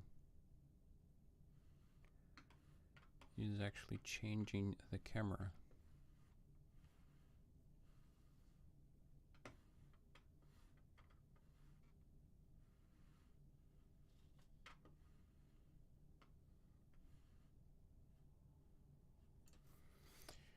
That is weird.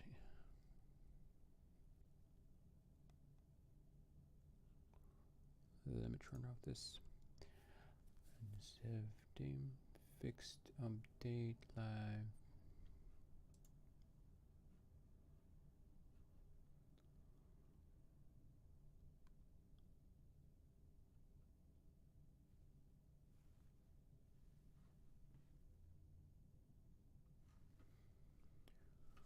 I don't see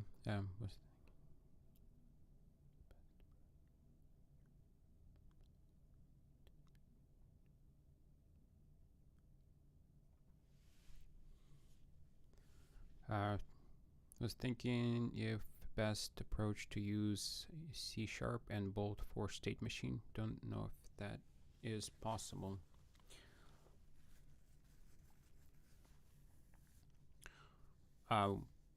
You can create state machines in C#.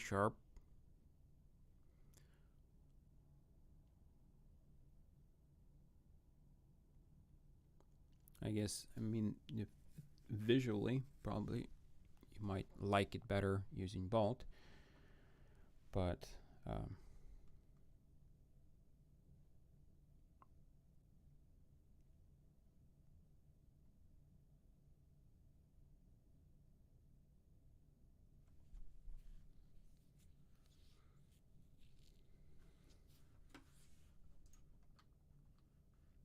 they are a little bit fiddly to do.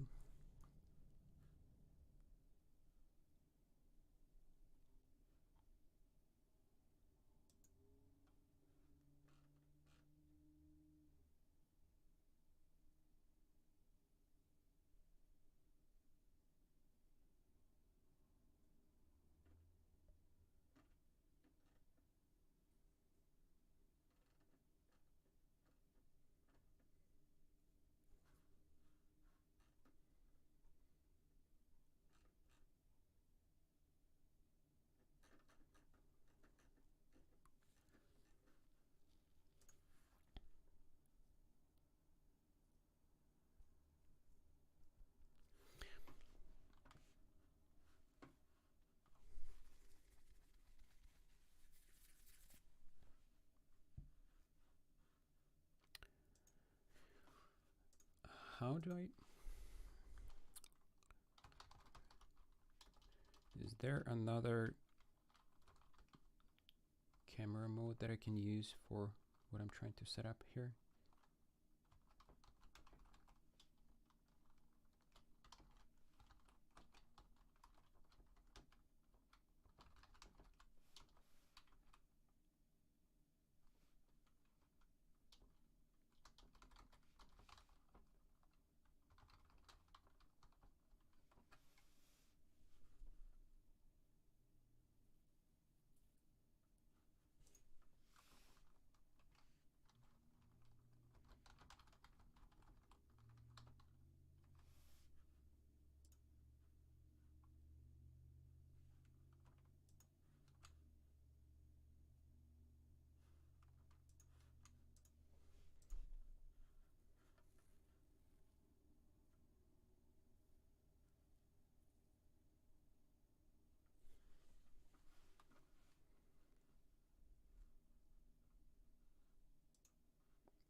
Name component. Composer group PV same as the follow target. That doesn't help me. Composer.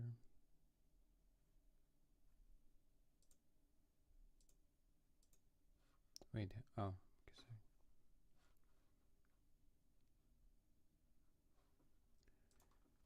I do hard look at. How do I get it not to move?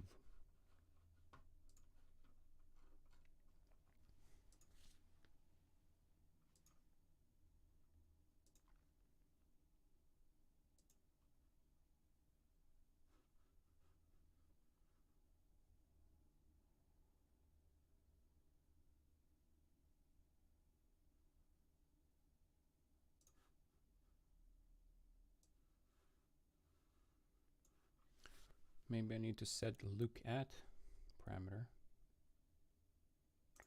Let's try that. So where is it? Do nothing, and for our look at, let's pass in our player. And that doesn't seem like it's changing anything. I can't get it. I can't get the camera not to follow once you rotate it. It's like it's attached to a point on the player. Anyways, so that looks, I'll have to, in case someone knows a solution to this, that would help me out. But remove the offset. Let me try that. But it's gonna make the camera. Let me see. So first, let's set this to none. And where's my offset? Offset, target offset. If I remove the offset, let's see if it's still going to do the same thing.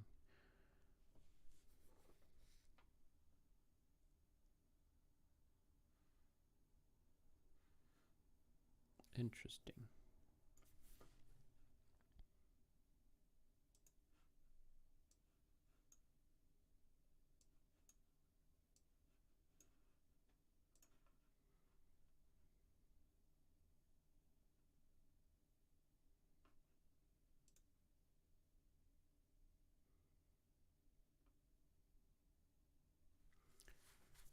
Third person follow. Maybe I need to switch it from that for that.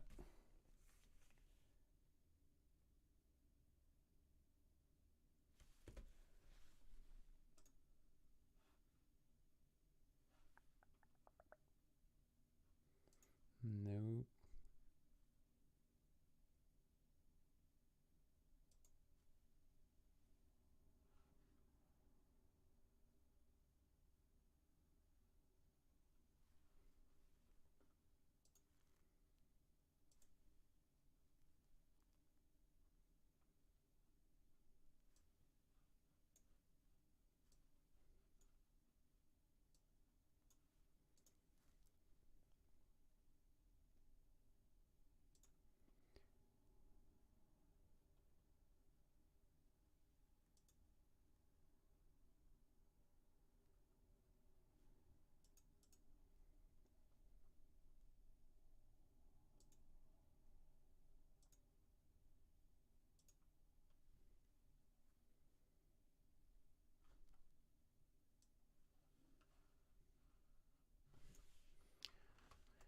Okay, so let me try this. Player. So this is how I want it, but how do I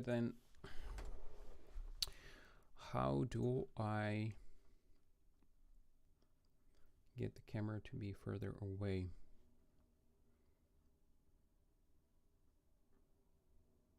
Oh, this camera distance. There we go. Okay.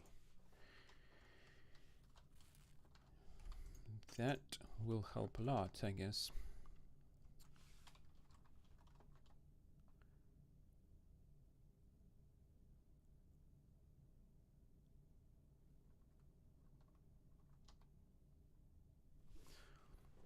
Yeah, thanks for the help.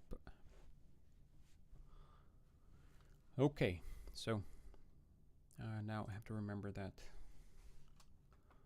So set everything to 0 and then 18, 20, 22, 23, 20.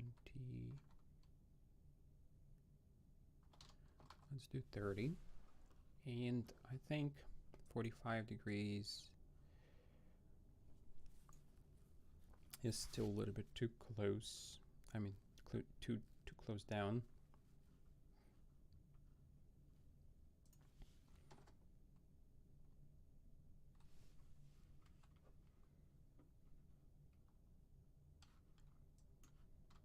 So let's try this out. Let's try this out.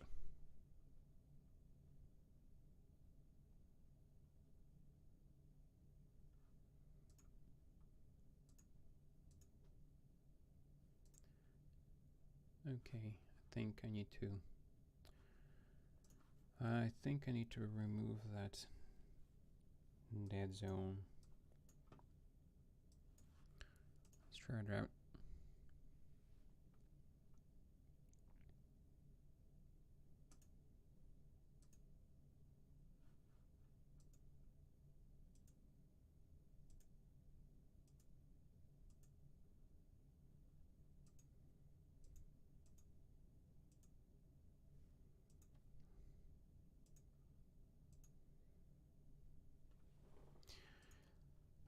Nice. Now, one more thing that I'm missing is, well, the fence is not stopping me from going past it.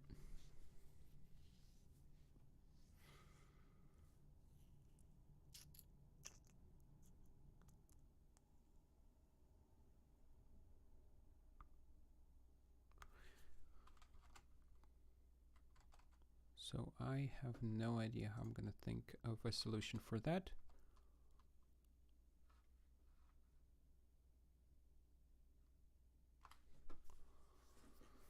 Because for the movement, I'm actually using translate, which is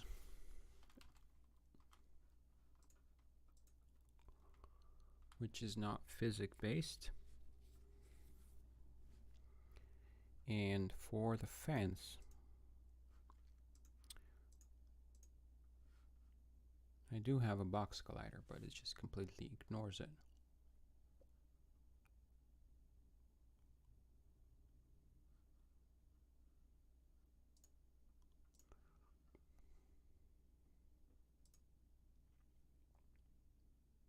Oh, I don't have a rigid body on my tractor.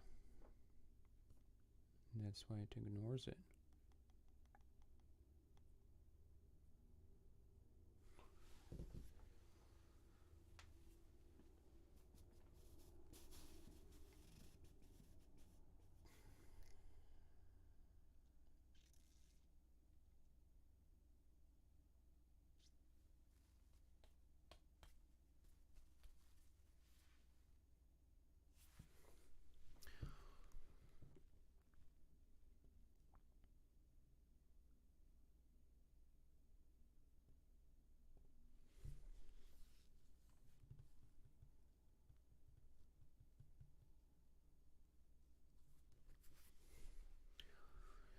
Which is pretty bad that I don't have a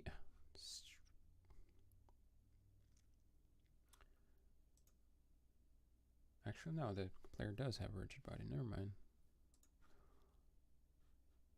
I just haven't updated. Okay, so apply. Okay, so okay, that's better because that's Yeah, I have it set it as is kinematic, so the physics is not, the fence is not doing anything because of that. But if I set it to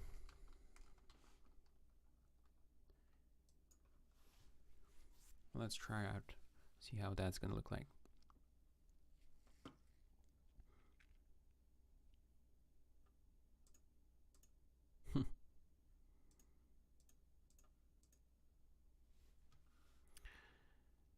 Yeah, it's not what I was looking for. I don't need the gravity, but I think I still want to keep it in this kinematic. So to stop it from going forward,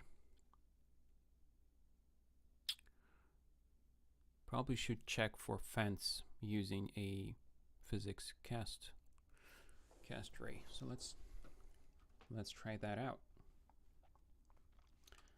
Let's try that approach out. So in the take a step, after we change the direction,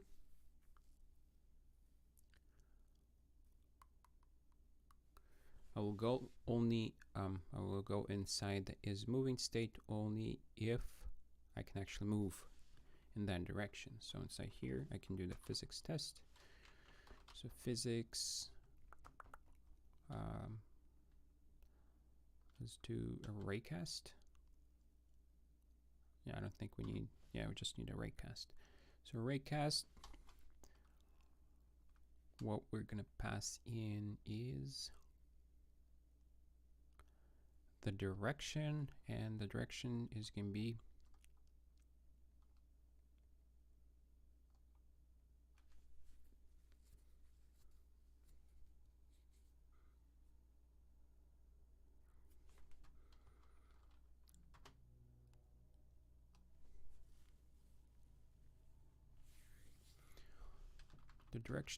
just the direction.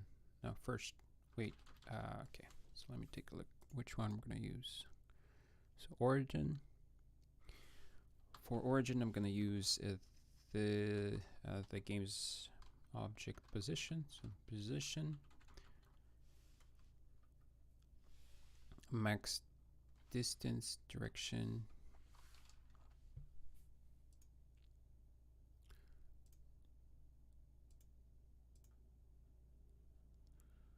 okay, let me see the options again. So I have origin, direction,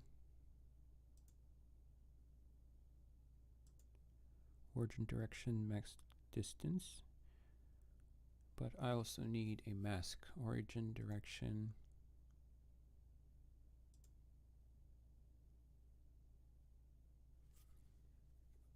nope. Origin, direction, max distance, layer. Okay, so this is the one that I'm gonna use. So the max distance, okay, let's start with this half of the step size.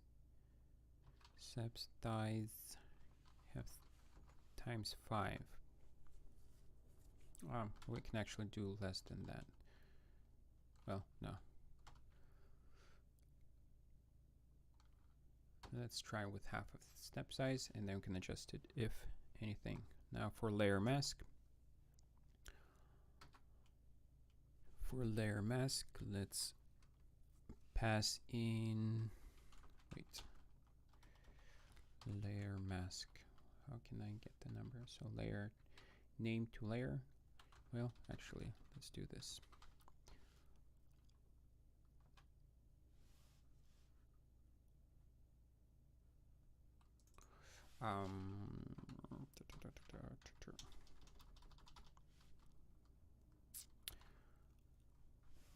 Let's create a layer mask border.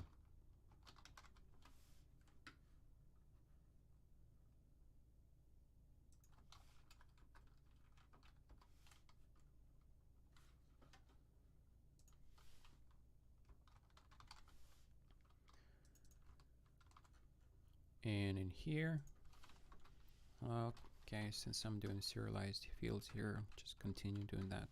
So let's create a layer mask called border. Save that. Go to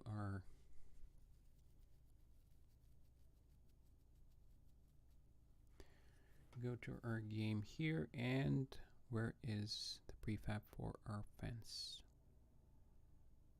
I called it wall. Okay, so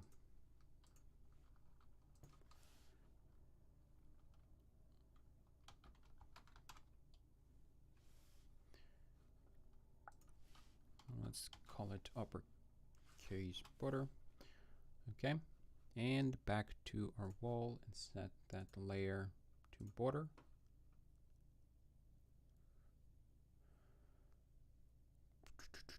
Yes, let's apply it to the child as well.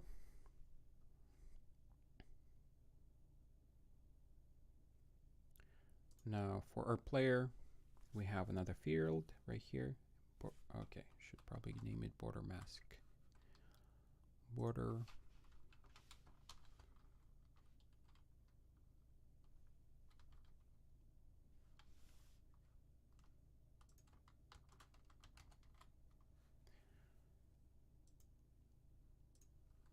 Okay, why didn't it recompile?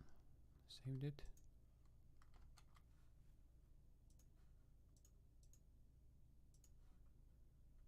Huh.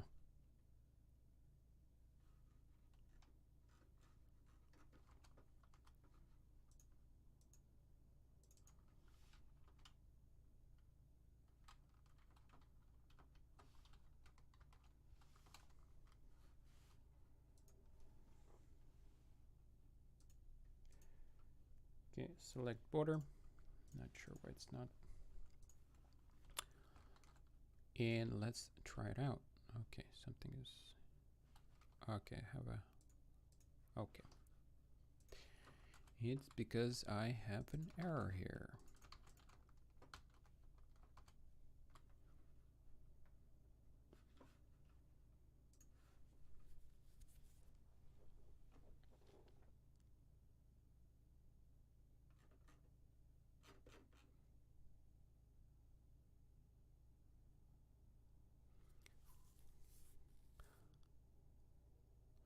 Yep. Welcome to the live stream, Elzar. I'm glad you like my videos.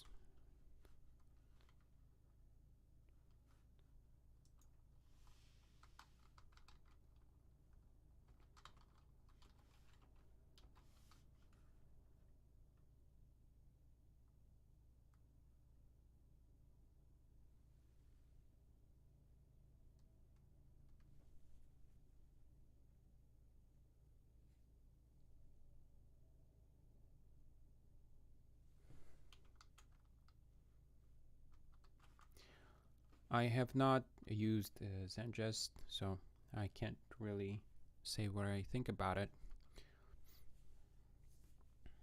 Is there something that you like about the Zengest? Okay. Just set the border, and let's click play.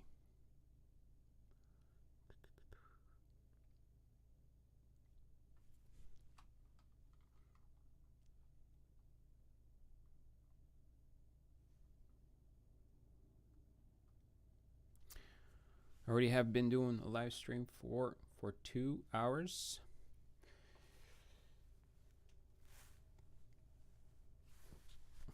It's 9 a.m. where I am at, so my kids are gonna be waking up soon, and that's gonna be the end of the live stream then.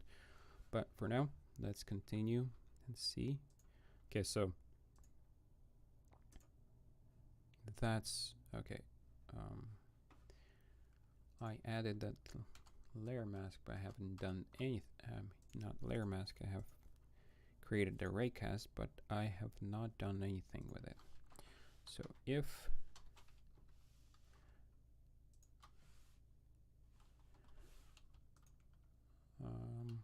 okay, let's do this. since we're passing it through. So if there is no raycast, so if the raycast doesn't hit anything, then with set is moving to true.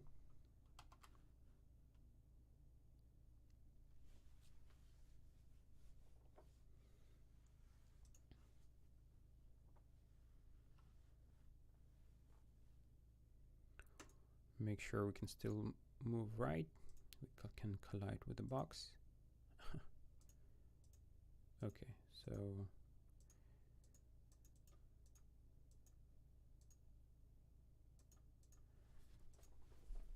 it does stop me. Interesting. It stops me from entering, but I can exit.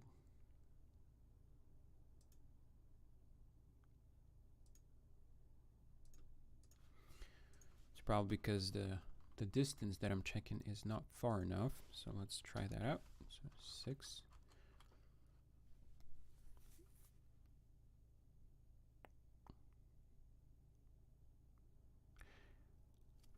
Yes, I did create this game from scratch. Well, not the artwork is actually by Kenny from Kenny Assets. So that's his 3D models. But the game itself, I didn't create it in this video, but I had a series that I was doing, beginner series or something like that. That started from Buildbox, and then I moved towards using Unity. And I have not completed this game, so I decided to do a live stream. And then the last video I did on it was 3 months ago, so there was a project a while back. So there you go. Now I have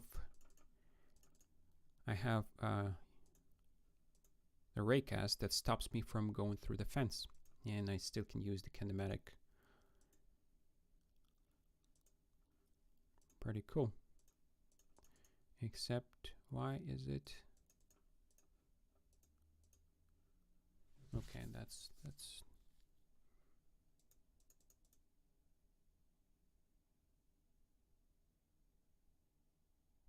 interesting.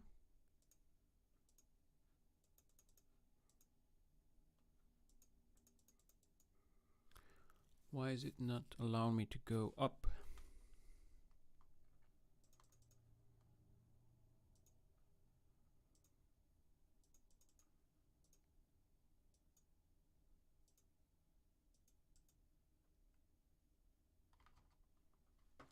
Okay, that I'm not sure at all.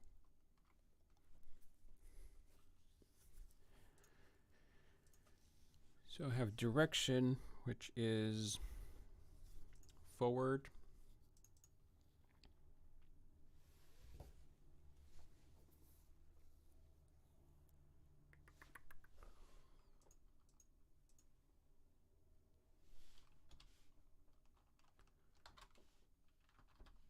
Let me debug a log and see what is the direction, because I'm kind of not sure at all what's going on there, unless there's some kind of invisible fence that I can't see.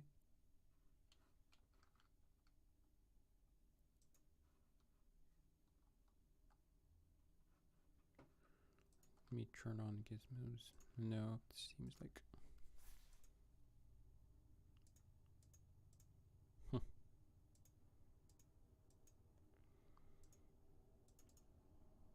So it uses the Z, which is right, and then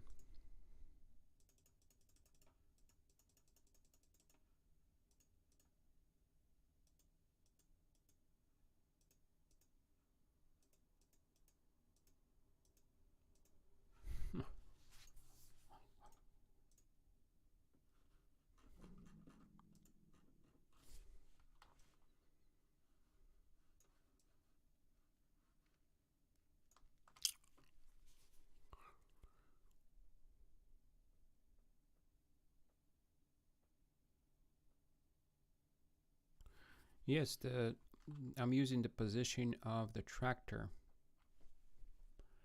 using the position of the tractor to shoot the ray. Direction.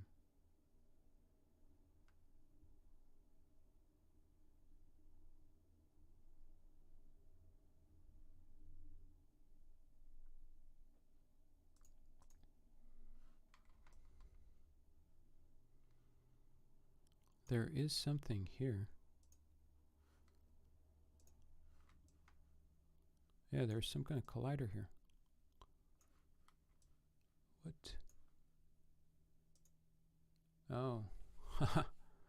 How did that happen? Looks like I moved the fence without the collider. Not sure how that happened, but it happened.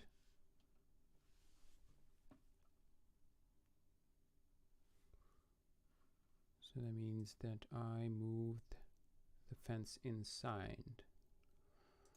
Okay, so that's probably what it is. 9.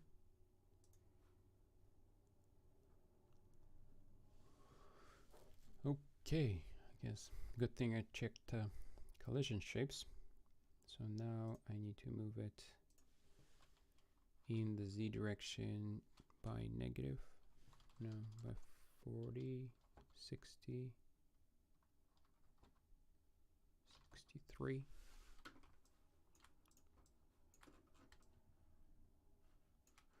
Close enough. Okay.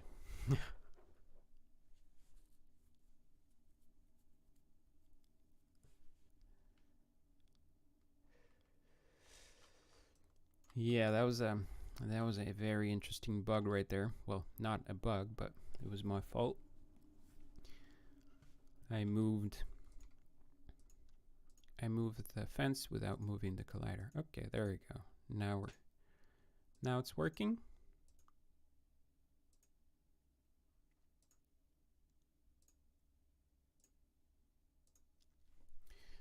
Right now I have to wait for, which I guess is fine.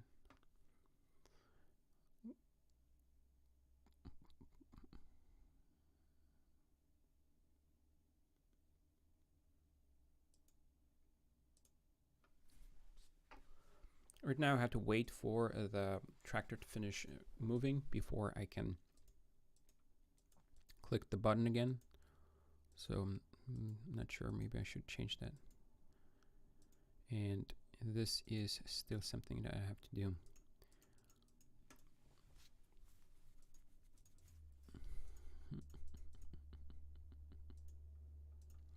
So you can see that this box right here, it does not position itself in the center. So I'm thinking of fixing that.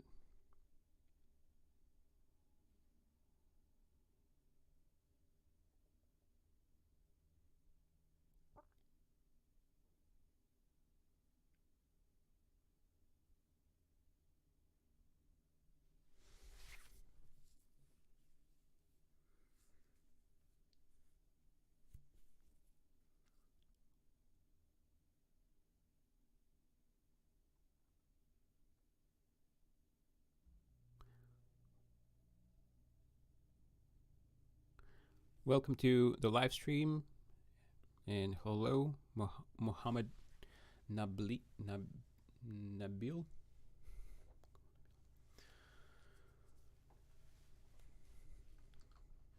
I'm glad you're a big fan. Okay, so let's do that snapping to the center of the target. I'm just thinking maybe I should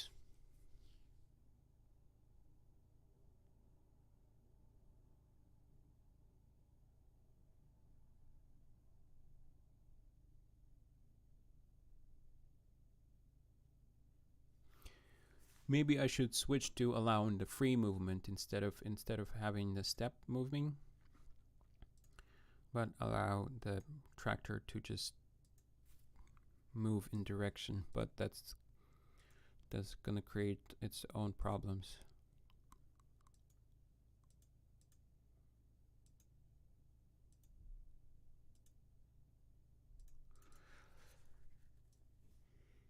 So this one goes in the center, and it's because how I positioned the target. So that's one way I can do it, but I think it's going to create a problem if,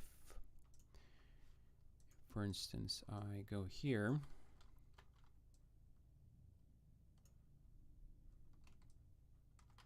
How do I snap to the grid?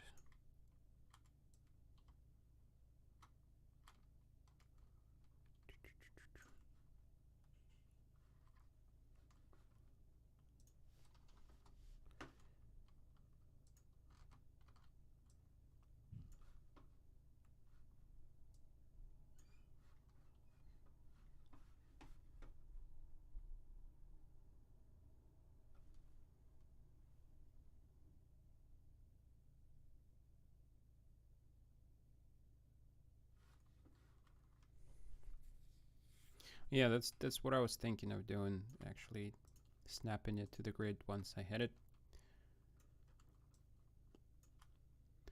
That is the something that I'm thinking of doing. But let me try something out here.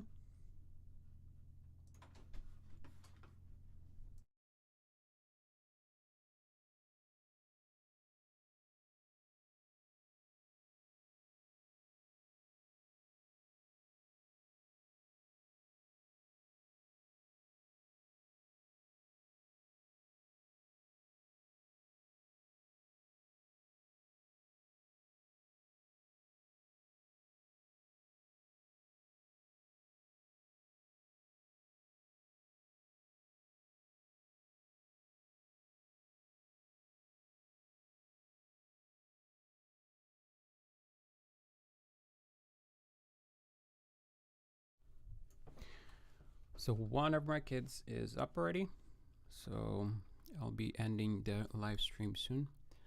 When will I continue with Among Us?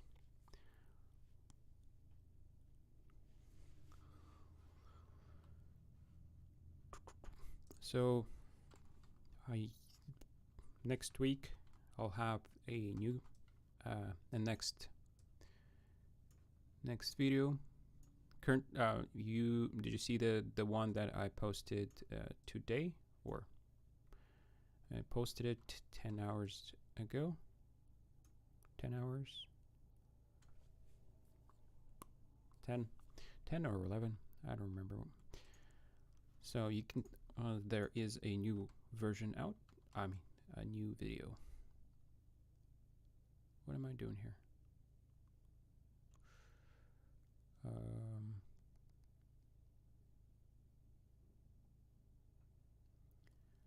What am I doing here? So this one needs to go right here.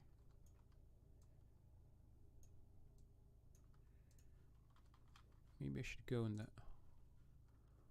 There we go. And can I? There we go. Oops.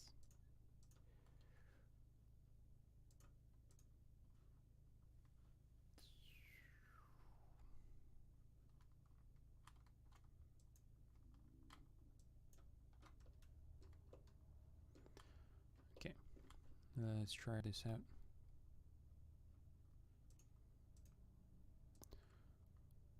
That's cool. Are you actually recreating it?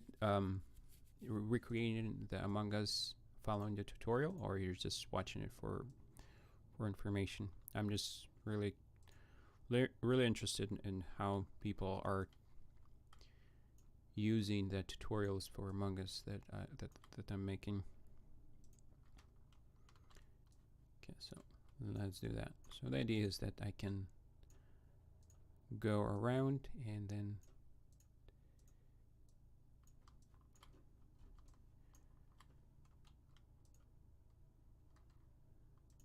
move the box.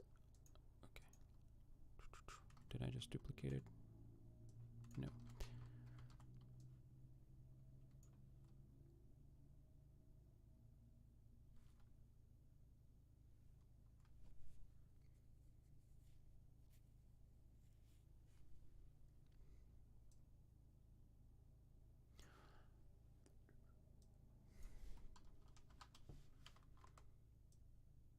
recreating it.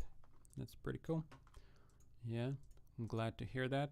Are you using Bolt or the C# version of it?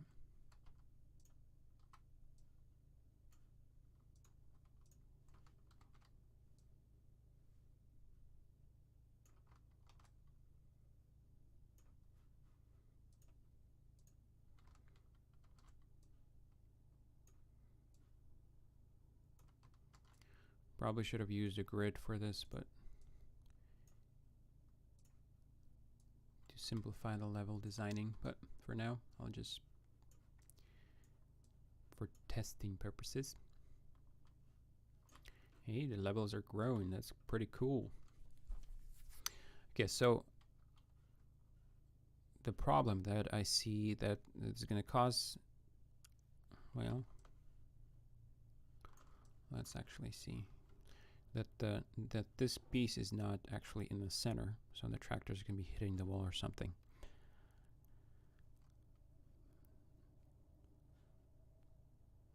Okay, let's try it out.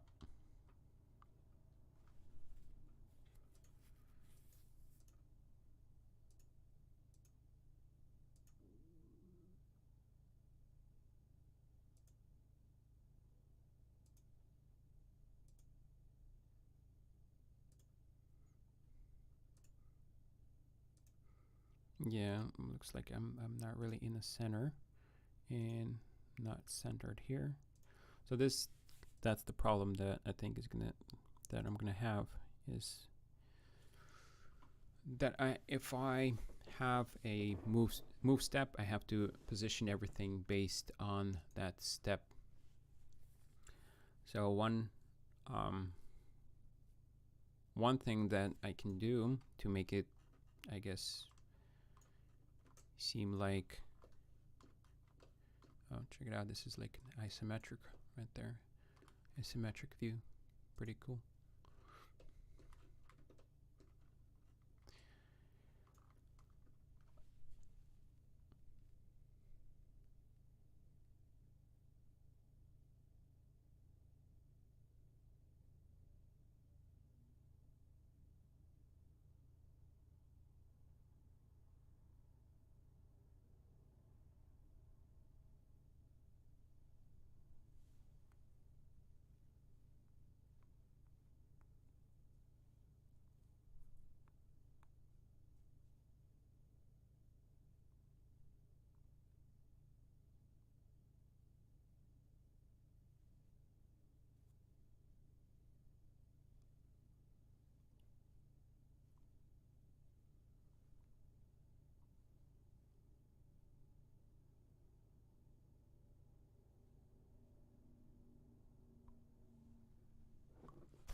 Alrighty.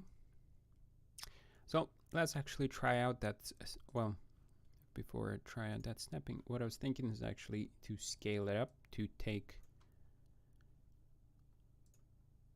the full box size, but I don't think it's gonna look that great. But that is one of, yeah, I'm not really liking these huge boxes. Looked much better when it was just small. So let's try snapping it actually to the center, and it should be pretty easy for me to do because I already have a script that is attached on the target. So inside the target script, once I get the collision with the cube, what I'm going to do is move the cube to the center. So if it's true,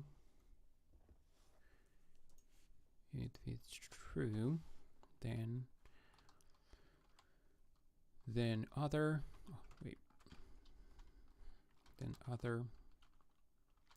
dot transform position, and I'll set it to, now I need to keep the position of of the y-axis.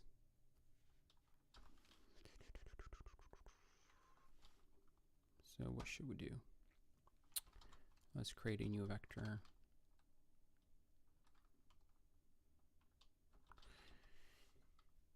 Yeah, let's just new vector 3, and we'll get transform dot position dot x from our current position, and then we'll get other dot transform dot position dot y from the cube, and transform dot position dot z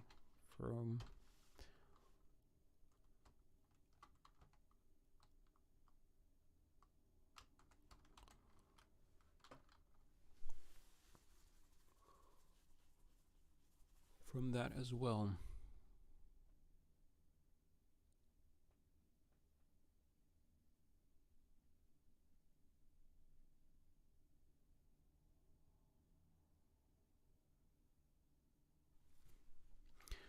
What do we have in here in the chat? Okay, I'm on the fence with which to choose, C# Bolt or Bolt, but it seems like C# is probably the way. Tried my first event in C#. If my suggestion is, like, if you understand C# and you can do it, then go with C#. I think it has more potential for what you can do in it. But yeah, Bolt is good for starting, or if you're just, or if you just want to do visual and that's it, you don't want to go into the coding, then Bolt is pretty good for that. But as a beginner, I come across many compilers, so is there any way I can take your help? I have a Discord server, so if you have any questions, or you can ask there, and I can help if I'm around. What else we have? Microsoft Visual Studio is really nice to help with syntax. Yeah, it is. No, I'm asking for because fix some compile errors. Took me days to fix them.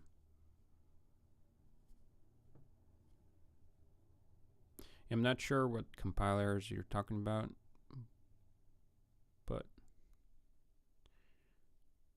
yeah, I have. You can always ask questions on my Discord. The link should be in description to the Discord server. You can join there. Now, what's the game? This is a puzzle game that I'm trying to recreate. Well, not recreate, I'm trying to finish. I started 3 months ago, and it was part of a beginner series that I was doing for game development, and I kind of didn't finish it, so I decided, why not do a live stream about completing it. And we already got the game to go to the finish.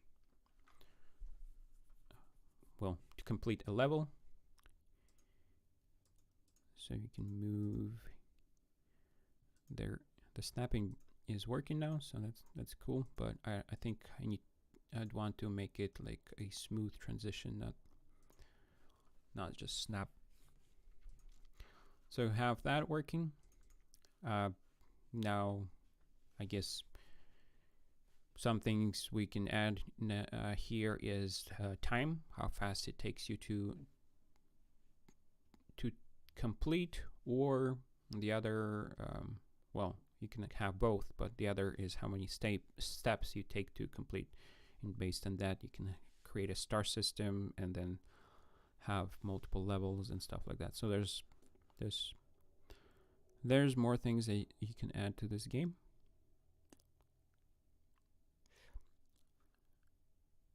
That was a question from Manish Gupta. welcome to the live stream. You're releasing your first game as is right now. Congratulations. What's the game about?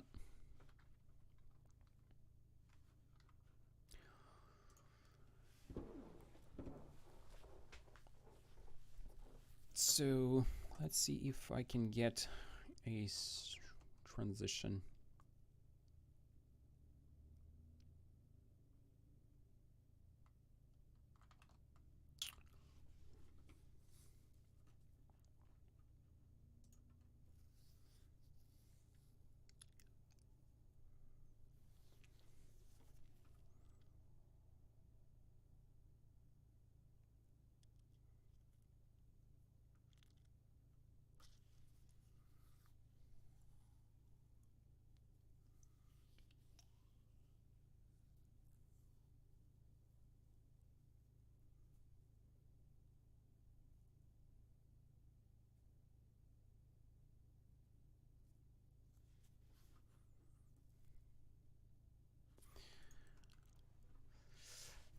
I'm not sure if I want to do the transitions, because if I start doing the transition, I'm afraid there's gonna be some problems with it. Well, I guess if my transitions can be faster than this tractor's move speed, then I won't have a problem with that. That's true.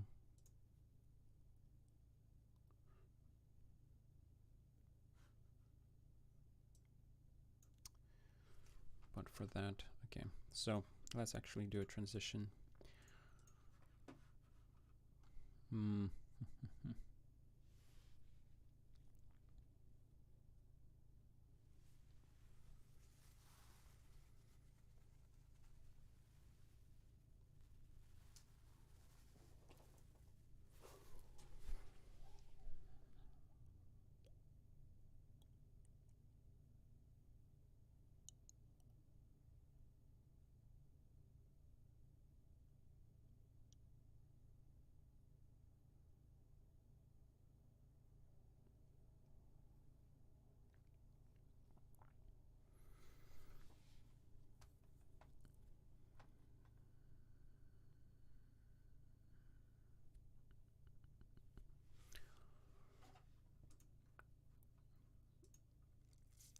Okay, so for that, what I'll do is I'll store the game object, well, the transform of the transform of the cube, and yeah.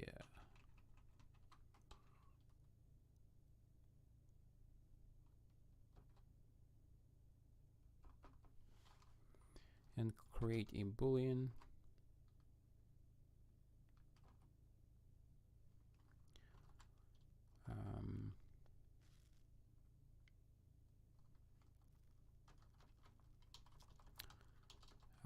what should I call it?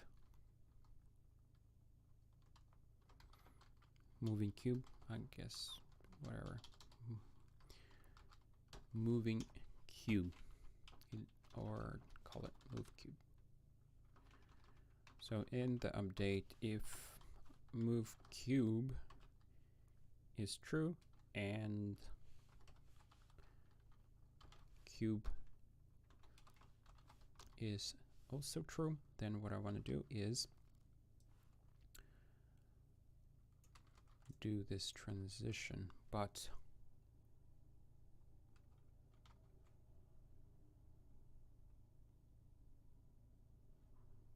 so this is going to be cube,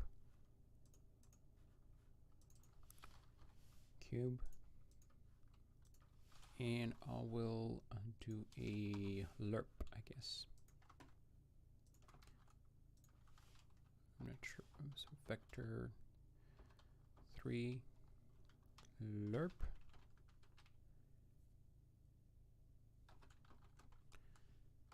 The starting position is going to be our target position, and then I'll need a time. So for time, let's use delta time.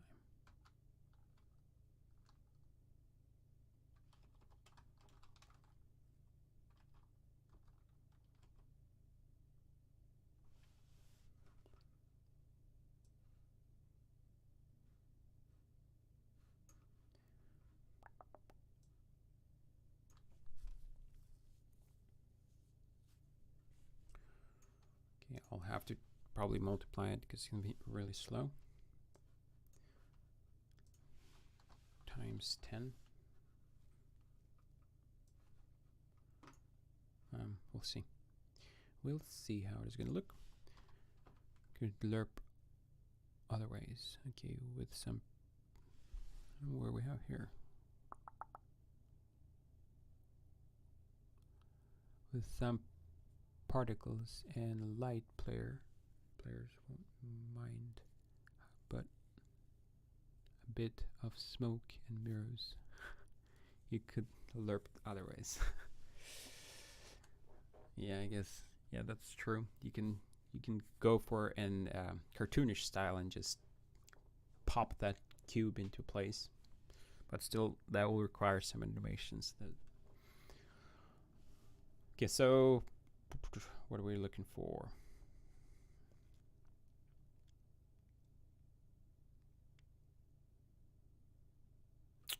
I need to check if the cube position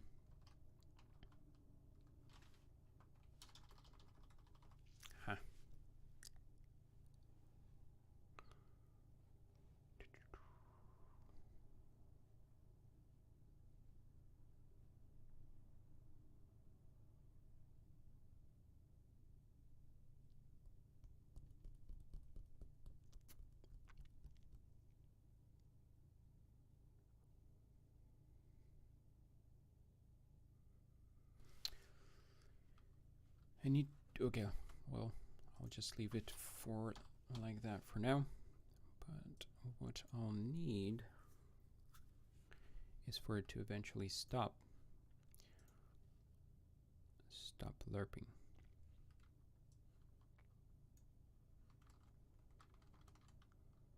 I guess I can do a comparison if cube position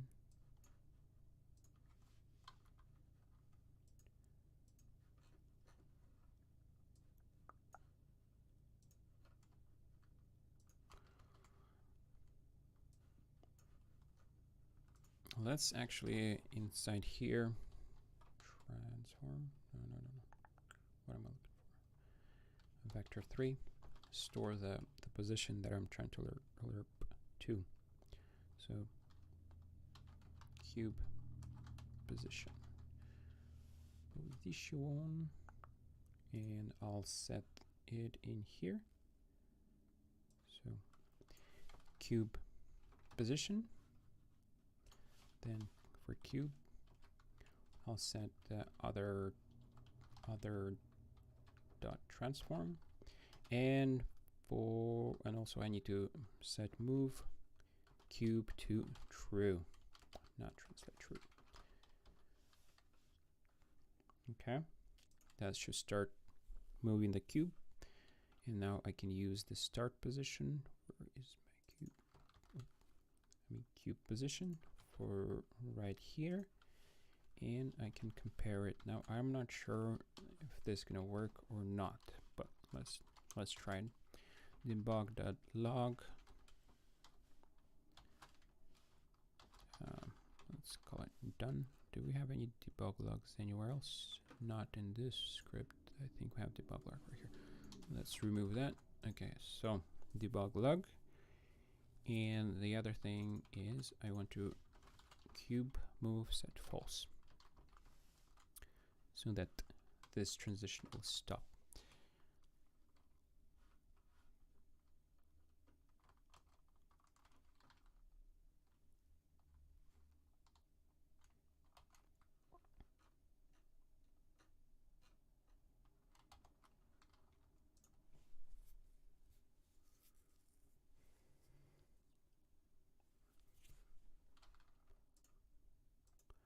Let's see what's gonna happen if I haven't. Oh, that's actually pretty cool. that looks pretty cool. I like it. Hello, Anton Dingier. Welcome to the live stream. Okay, what happened there?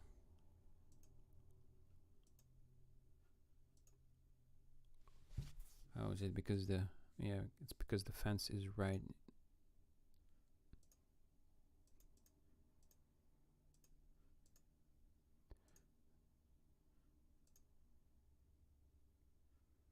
No, that shouldn't happen. Interesting. It's probably still due to the distance that I have. Let me see the colliders. Or... What? Why don't I have the colliders on these?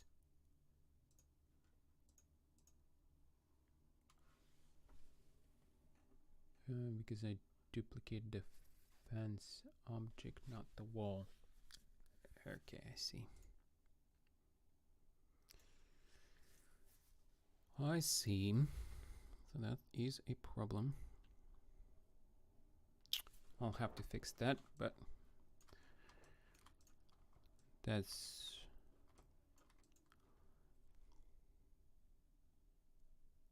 Can you please your mic? I guess I started talking quieter. Let me do a check.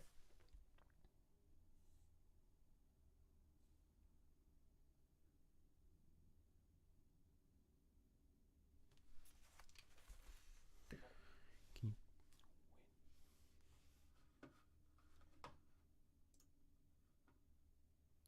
The music is gone.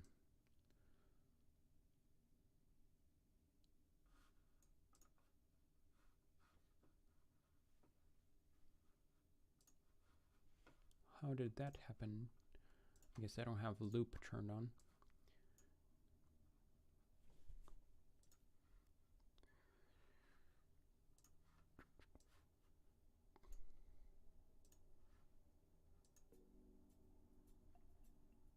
Turn on repeat.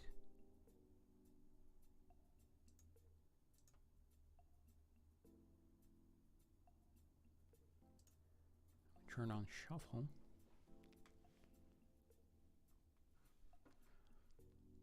I guess my playlist finished playing. You're very silent on my end, but everything else is fine for me. Okay. Okay. So I'm doing a rigid.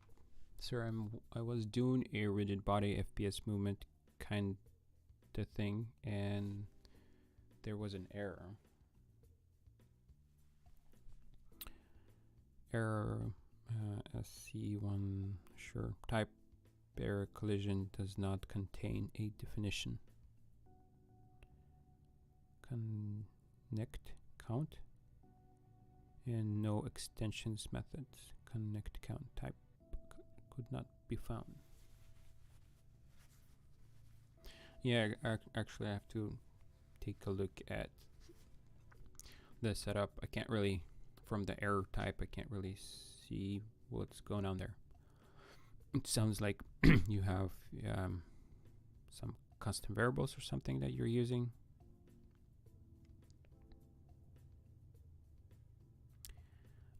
Very silent on my...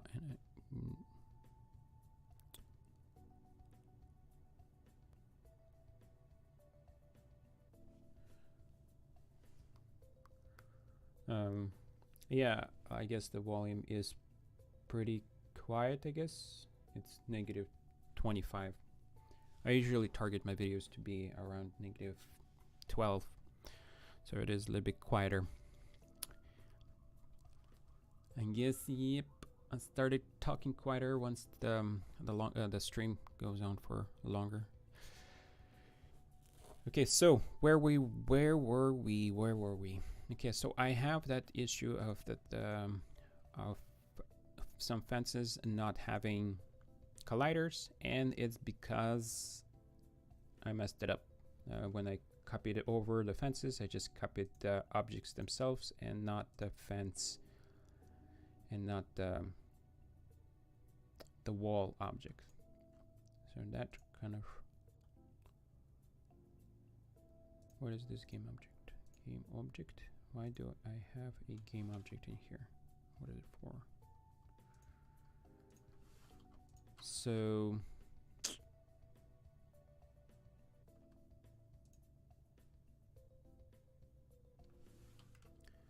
I guess I can redo that, but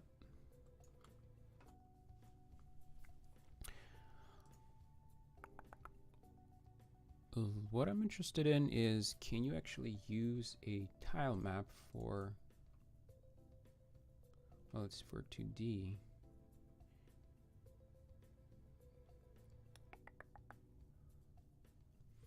Terrain.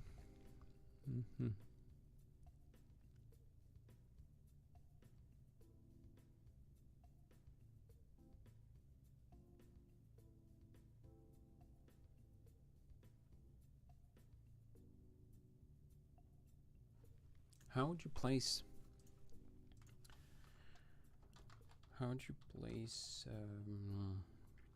game objects?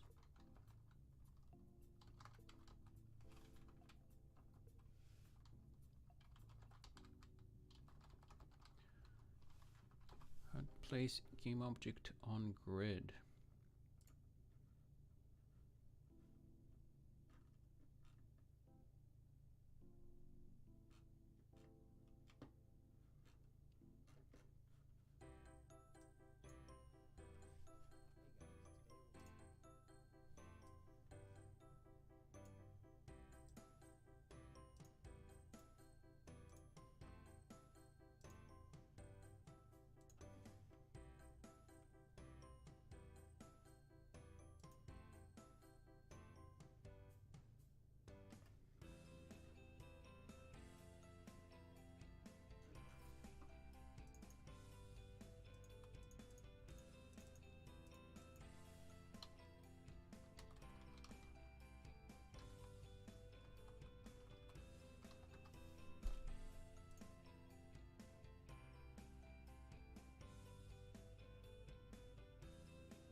Oops.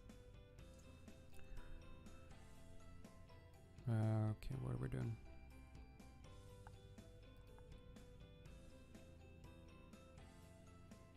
No, these models are not mine. These are Kenny assets. You can, let me see if I can. So I probably should.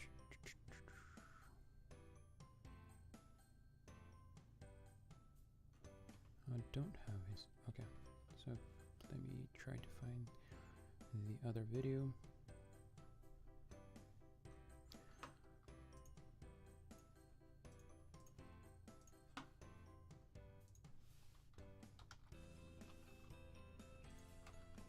So this the models that I'm using in this game is from Kenny Assets. So that's his website right here. So you can go to the 3D assets and inside here. So the tractor is from the car kit right here. In the environment, I think that the platform kit right here. So that's the one I'm using for the platform. So the game is based on these two right here, two assets.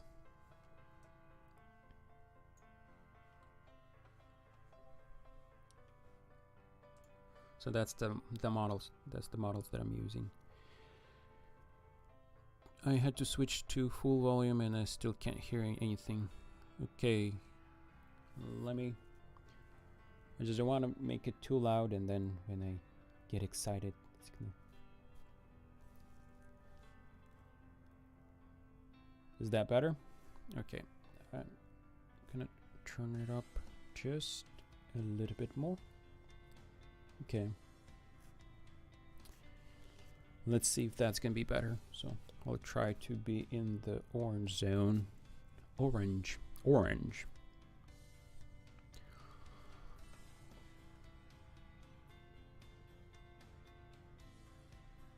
Okay, so where were we? So that's the models that I was using.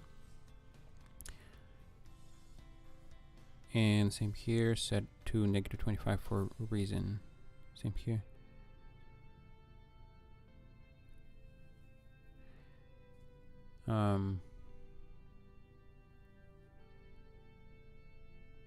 Change the grid settings in Unity. So the grid settings, toggle sky, where is the grid snapping?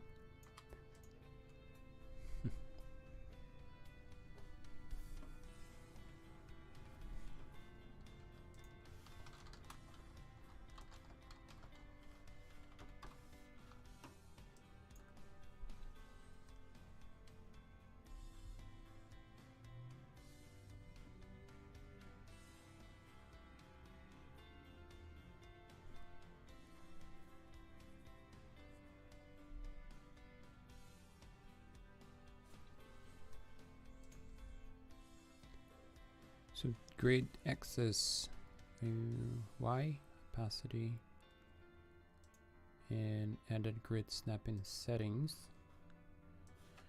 What we have here, the size is 1, but in my case the size, let me see, the size of my fence, oops, come on, the spacing of my fence is, so this one is 9. Yeah, I'm looking at X, okay, so they're 10 units apart, right? Oh, it's -5. Okay, I rotated them. So 9, and the other one is 9.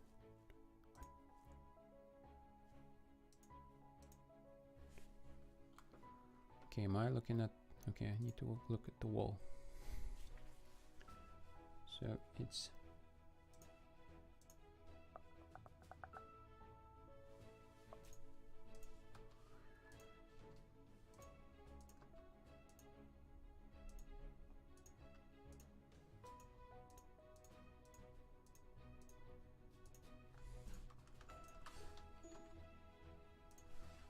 I guess I did a lot of mistakes here.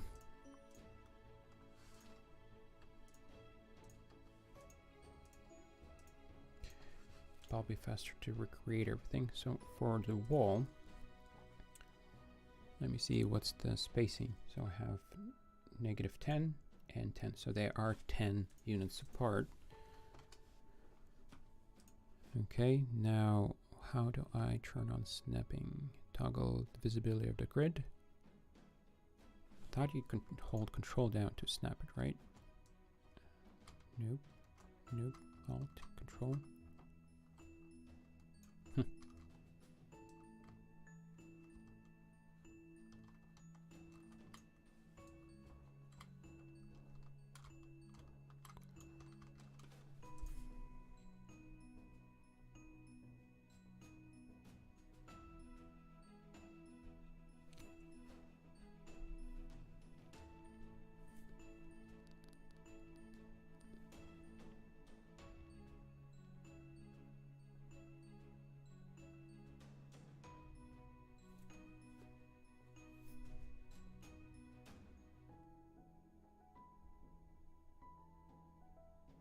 Okay, there it is.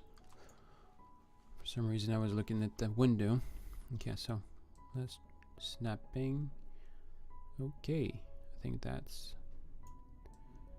gonna work pretty good, I guess, but it's not what I'm looking for, the snapping of the... Okay, now I've set it move.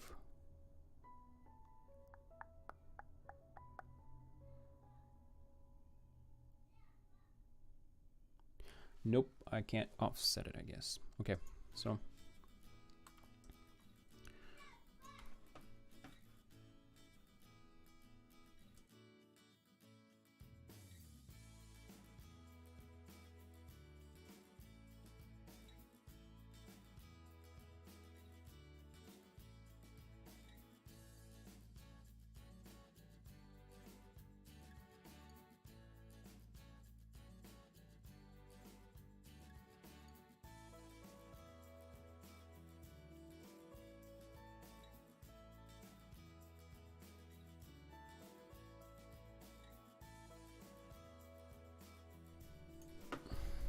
okay, so what I'm gonna do, come on.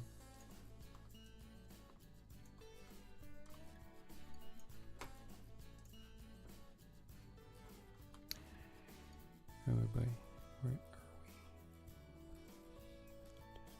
For volume, same here. Change the grid settings. I think he needs to set his to 10. Yep, I just set that to 10. But I'm using, I think these are 10. No, what do I have them at? So 5 and -6. So they're like 12 apart. Did them further apart, and they are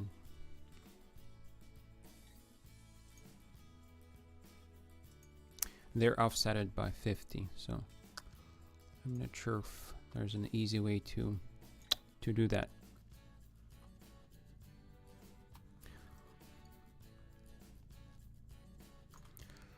Okay, sir, we have to send the script, sir, where I have to send the script in the journal, or where? You can send it under questions if you want, the script, or direct message me if there's something, if you don't want the public to see it a little bit better. I searched the whole internet and find the solution. What this game is gonna be about. So it's a puzzle game. So you're trying to get those cubes out of those targets. So that's the game about that. Can you please check your Discord? I have sent the script.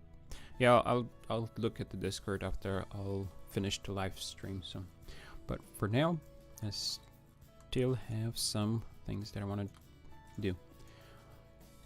Okay, so let's take a look. For instance, and this.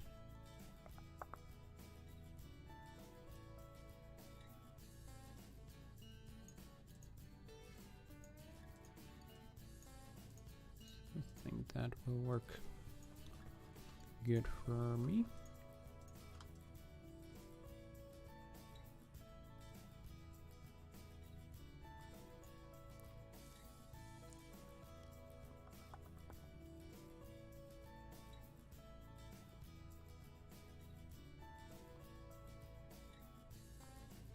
I guess the snapping would work better if I actually had, if I moved the center of the game object to the grid center, not to the actual object center. Yep. Then when I rotate it, it still would work. Okay, so let's. These are all.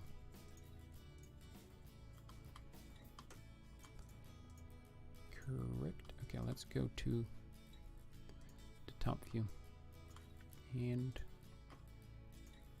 we'll go to.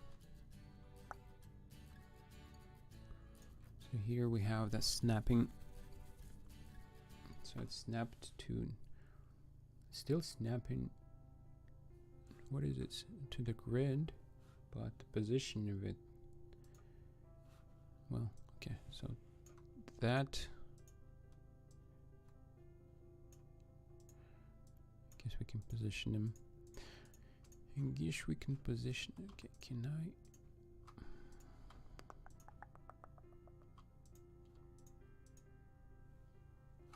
What does that do?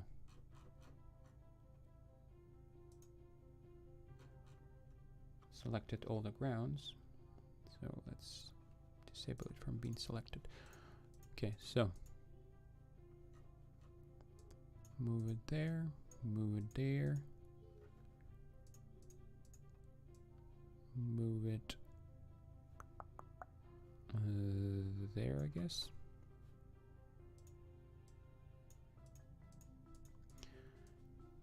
Okay, I really need to work out this grid thing. Probably need to fix the position of the walls. Yep. So I'll do that. The wall is right here. Let's go inside here, and what I want is the center.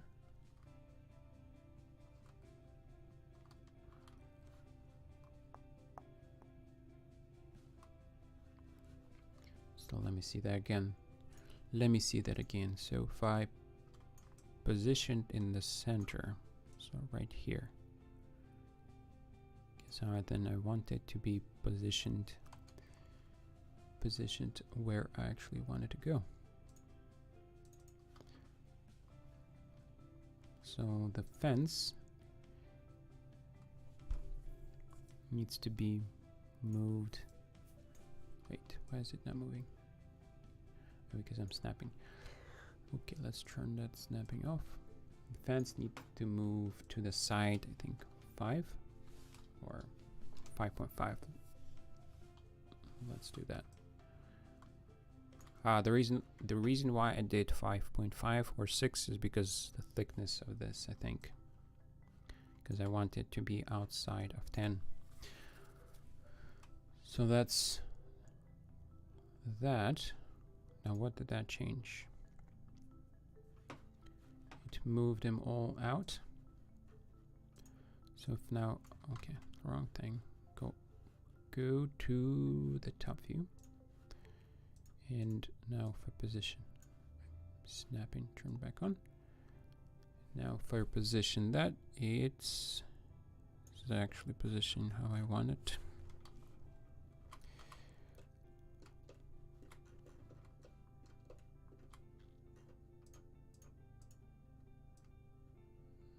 Nope. Wait. I'm moving the fence. Okay. So I still need to move the grid. Okay, I'll fix that. But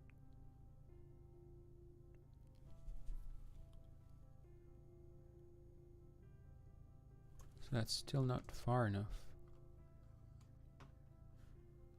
Interesting. Okay, let's go inside here. So you need, is it because I'm using scale for the wall? Not sure. Okay, so let's move Z then. Okay. 0. And the center is right there. Fence is at 0. Okay, so I just have to set it back to the original position. Okay, that makes sense.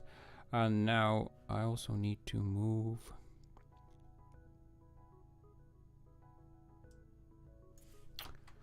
and do that. I need to move the center and not in an X. What am I in the Z? So position it like that. Okay, that created a whole mess for now. Wait, what happened? What happened?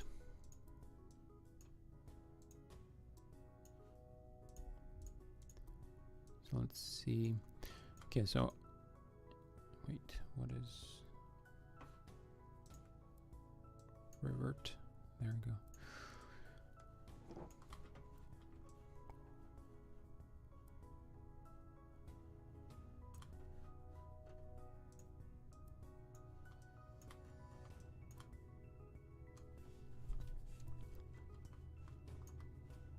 So that looks like it's working pretty good in that direction, but I want it to move in closer. So let's actually go back to our wall. And turn off the snapping. There we go. I can just adjust it like that. And then let's move our collider like that. Go back to our check in Discord.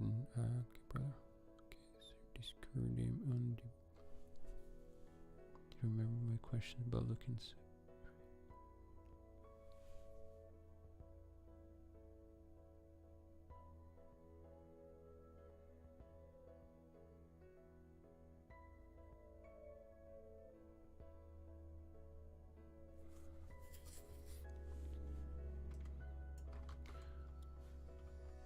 So what we're going to do now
yeah, I got carried away with the game making right now, so sorry. The chat is kind of okay. So, do you remember my question about look at super unit? I'm not sure what question you're talking about. Don't remember one. So, how can I DM you on Discord? So you can go to my Discord. Just remember to check the number.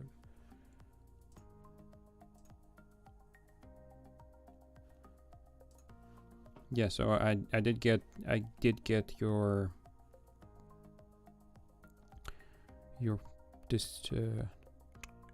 file, CSharp file. There is a ProGrid add-on, but that makes help for future projects. That may help. Yeah, I should check that out. ProGrid.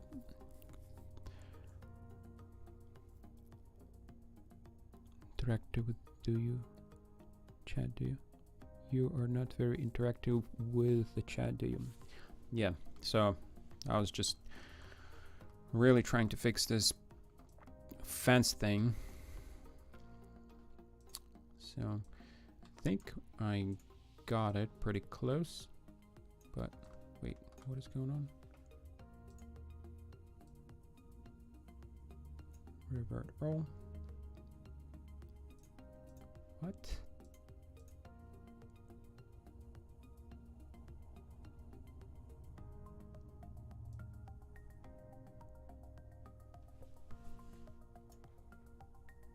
Why is it not working the other way though?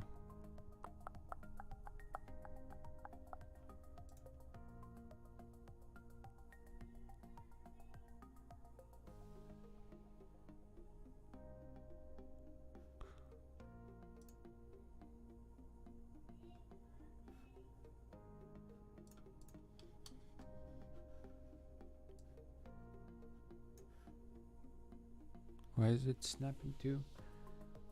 Why is it snapping to 5?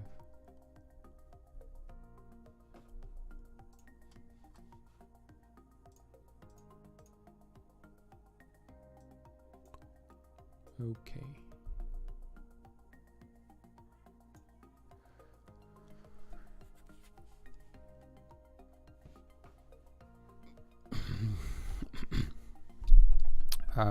Good to edit the preference maybe and reduce the grid size. Yeah, I really need to look into this grid thing and fix it. But I think that's gonna be it for this live stream.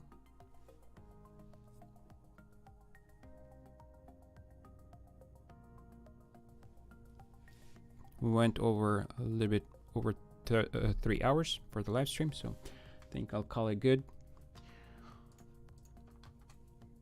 Probably make another live stream on this project, because there's still some more things that I want to finish about it. But yeah, pretty good progress. Destroyed the level though. We'll fix it. It's not gonna go anywhere from us. Thank you for yeah, thanks everyone for joining for the live stream. Just decided to try something else beside recording tutorials and enjoying the game development. I think this can be a fun game though.